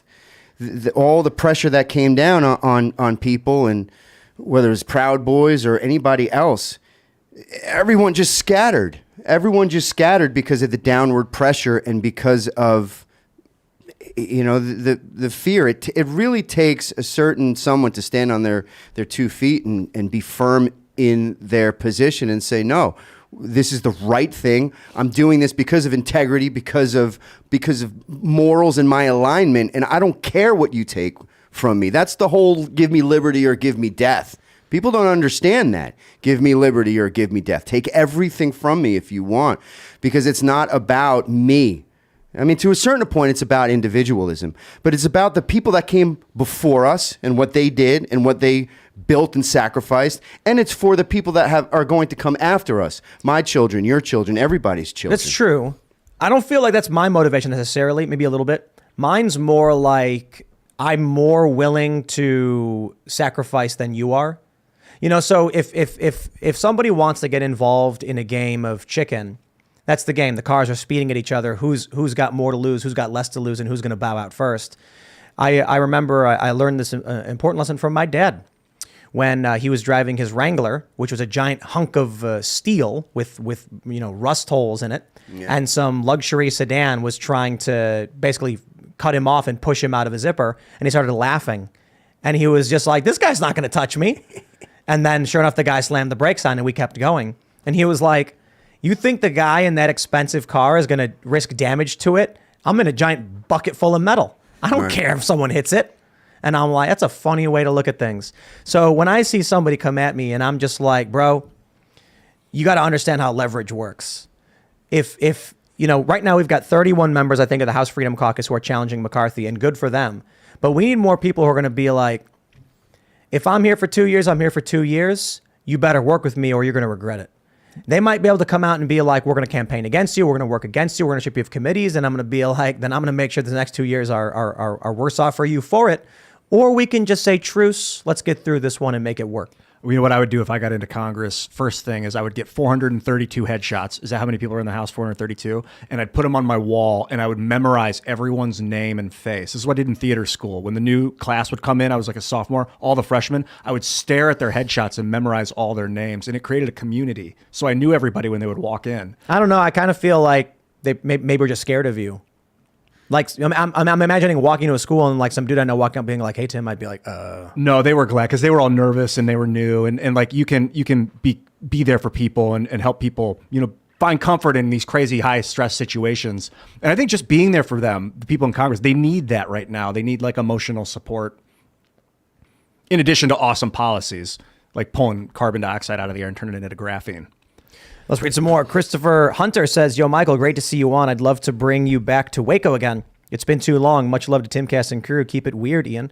I went to Waco not that long ago. Went and checked out the Branch Davidian compound and got to see all the stuff there. Me too. Yeah, tremendous. I was just up in Waco. I did a private show. Yeah, for sure. And I stopped by the Branch Davidian compound there where they have that church. And Yeah. It's crazy to read all that stuff. Things the U.S. government is willing to do, and for what reason, I have no idea. Man. Mark Jones says, FTX funded the Democrats. Someone needs to investigate and report. And how much do you want to bet the Republicans don't? Because they were also getting investments from FTX? Well, a little bit. Reportedly. Not as much as the Democrats, but they got a lot of money as well. They should give back that money. The politicians who got the money from FTX right now should give it back to the people who had their money stolen. But it's not the politicians; it's the PACs. Yeah. The politicians are legally restricted on how much money they can receive from an individual. So what happens? You get these super PACs that just take in $200-400 million, and it gets a little seedy because it wasn't just FTX. There's a company called Alameda Research. It was a sister company, and it was being CEO'd by Sam Bankman-Fried's girlfriend. And what it looks like is that FTX was funneling money to Alameda. Alameda was doing the investment for them. Donkey Paradise says, Timothy, with all due respect, you know better than to give a pass on OnlyFans and the like. Just ask yourself, the whole crew, in fact, just ask each other, how would I feel if my daughter were doing this, my son supporting this? Horrifying much? An emotional con job evil. I get it. The challenge is, would I want my family on OnlyFans? Absolutely not. Do I want to deprive the right of consenting adults to exchange in goods? No, I don't. But that's the difference between libertarian and conservative. Conservatives, of course, have no problem saying like, dude, we are not going to allow a society where women stop working as police officers and nurses so that they can become porn stars for subscription fees. And libertarians are kind of like, as long as you're not infringing on the rights of others, consenting adults can agree to do what they want. I don't know. What do you guys think about OnlyFans? As long as there's informed consent. I think people don't know about the long-term kind of negative consequences, especially when it comes to online pornography. But there's also another argument to make here that men wouldn't have access to women if it wasn't for that men's depression would go down because of that. There's a lot of different arguments to make here, but it's a very complicated one since this is such a new phenomenon that is taking society by storm, and it's really hard to quantify as of right now. But overall, I don't think enough people know about the dangers of pornography. Yeah, I'm kind of with you about consent. I think it's a big part of it is, do you know what you're getting into? Here's the challenge. This is based on a story I did on Twitch. There are groomers who are going into the channels of young people and then offering them donations and money and subs in exchange for certain activities that grooms them into doing worse and worse things. Young people. Young people. So the study found some of these are even prepubescent children, but they're typically like young teenage girls. Yeah. And so they'll say, hey, do a handstand. Hey, take your socks off. Show me your feet. And they increment and get it crazier and crazier. And what they're doing is they're grooming kids into becoming OnlyFans porn stars. That's a major problem. It's one thing if like some adult is like, hey, I want to send some pics and get paid for it. And it's like, well, consenting adults. It's another thing when you have people actively grooming children for these things and it causes social degradation. Yeah, and then we're going to look in the metaverse, and OnlyFans can easily morph into like your digital avatars having sex with their digital avatar for money. And is the kid even like 18 yet? Well, a lot of this boils down to the destruction of the family unit, which is one of the key factors when it comes to the larger takeover of society. Yeah, I was just Sorry, go gonna say- ahead. That was all, yeah. I have 3 children, and I have a 13-year-old and a 10-year-old. Both have access to the internet, and I know certainly what they're doing and what they're looking at, and what. So again, it comes down to the degradation of the family and the parents. Where are the parents? That's where I get kind of know the conservative. answer to that. I'm saying. I actually find myself to be a little obsessively authoritarian about family life. I try not to be, Yeah. but like I used to be lackadaisical and do whatever you want to do, go do it. But then she starts, it's stripping, and like, where do you say no? Like, where do you draw the line in a relationship? Like how? Informed consent. We don't have any of that. Yeah. All right. Yardbird says, unpopular opinion, and I don't care. Michael Graves' Misfits is way better than Glenn Danzig Misfits. I bought American Psycho the day it dropped, and I still jam to it this day. Thank you. There you go. Bruce Bulvaro says, if you pre-order Earth Simulacra 2, you get pre-dementia Joe Biden for the corruption DLC and extra campaign. I need to get pre-dementia Joe Biden. Yeah. He's a limited edition. Yeah. It's rare. He has that Just plagiarism speaks ability. gibberish. He has plagiarism ability. Yeah, he can plagiarize foreign diplomats. And Rare card. foreign Can we leaders. make a game like that? That'd be hilarious. Be a great card game. I wonder if they can add, into like Civilization, someone can make an expansion, make like That'd be so funny. a mod. Yeah, with a bunch of like modern world leaders. You know what? Just That'd be let's be real. tremendous. Tremendous. Think about how amazing it would be if you could play Civilization and play as Trump or Biden or Obama or Hillary. That'd be hot. Like trying to negotiate with Trump in Civilization would just be hilarious. It'd be cool to play as corporations and play as Klaus Schwab. You're going to give me all your uranium or we're going to war. It's like, I would prefer to avoid that. I'm going to nuke you. You can be Xi and you can slap Trudeau. Oh, yeah. I mean, I wonder if they probably have. It sounds like a reasonable thing that actually have. Maybe there's no, they have to be able to do that. Maybe there's like a likeness issue or something or copyright. I don't know. Okay. Bree Sullivan says, Luke, you've said that we have to hold our politicians' feet to the fire short of an actual fire pit. How do we actually do that? Don't support them unless they actually are doing the right things. I think anyone. I think we also have to culturally, make fun of people that worship politicians and then make them their whole entire personalities. I think people need to be ostracized for saying the politician is going to solve everything in my life. I think culturally that's important. I think also understanding our power and building communities and networks where we aren't dependent on government is also another way to do that. And I think being open to criticizing your own side and all politicians is another key step that's important towards not just going along with the cult of personality. Waffle Sensei says, do you think Trump could beat Putin in a fist fight? Putin is like a trained assassin, I know, but he's so tiny and he acts afraid of Trump. Oh, Putin would rip him up in a fight. Yeah, he's I a think so, too. Because he's a ball I of think he's muscle. jujitsu. Yeah, I think he knows. he's a black belt. Yeah, and in a fist fight, okay, fair point. If grappling's out of the question and we're boxing, I mean that's a good question because Trump's got height and reach and mass, but they're both really old. They're so old. Money's on the trained fighter. Yes, I agree. If it was a straight up fight, Putin, no doubt, because he's got the grapple techniques. Yeah. Even if Trump got would the go down. jump on him with like a chair, I think Putin would still like take it's one like- and then be like, oh. It looks like Putin might be quicker than him too. He's just got to get on the inside. Yeah. Work the inside. Yeah, if he gets close. Get in close. You get in close. Pop, pop. Trump's got bigger low though. center of gravity. Size matters. But like Yeah, Tyson, Trump- you know, Trump Tyson would get reminds in me of, there like, low. Trump could sit on him. Trump would be like the Hulk or the Blob in X-Men. And he'd like walk up and Putin would like hit him in the chest and Trump would just jiggle and go, Yeah. and they'd be like, oh no, you have to use special techniques on this guy. I don't know though. I remember when That'd be that a guy good tried. fight. That'd be a good Yeah. fight. What if instead of war we had world leaders fight each other? Yeah, absolutely. Freaking great. Yeah.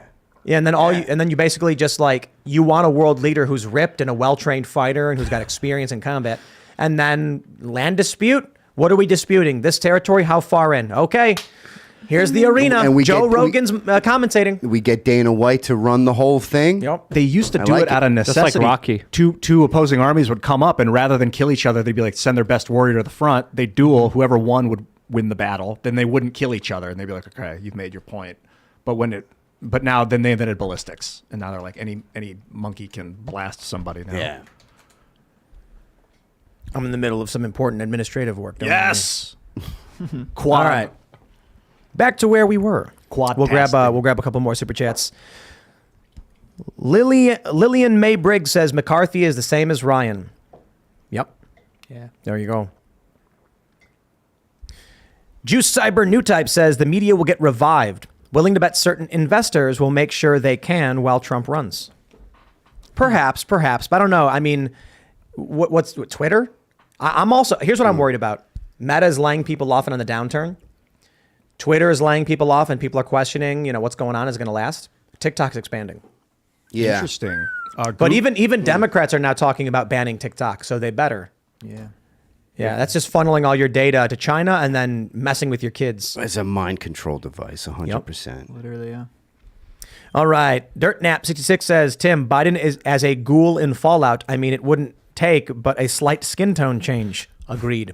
My friends, if you haven't already, would you kindly smash that like button, subscribe to this channel, share the show with your friends, become a member at timcast.com. We're going to have an uncensored members-only show coming up for you tonight in about 45 minutes or so. You don't want to miss it. You can follow the show at Timcast IRL. You can follow me at Timcast. Follow the show on Instagram, Timcast IRL. We put clips up every day. And Michael, do you want to shout anything out?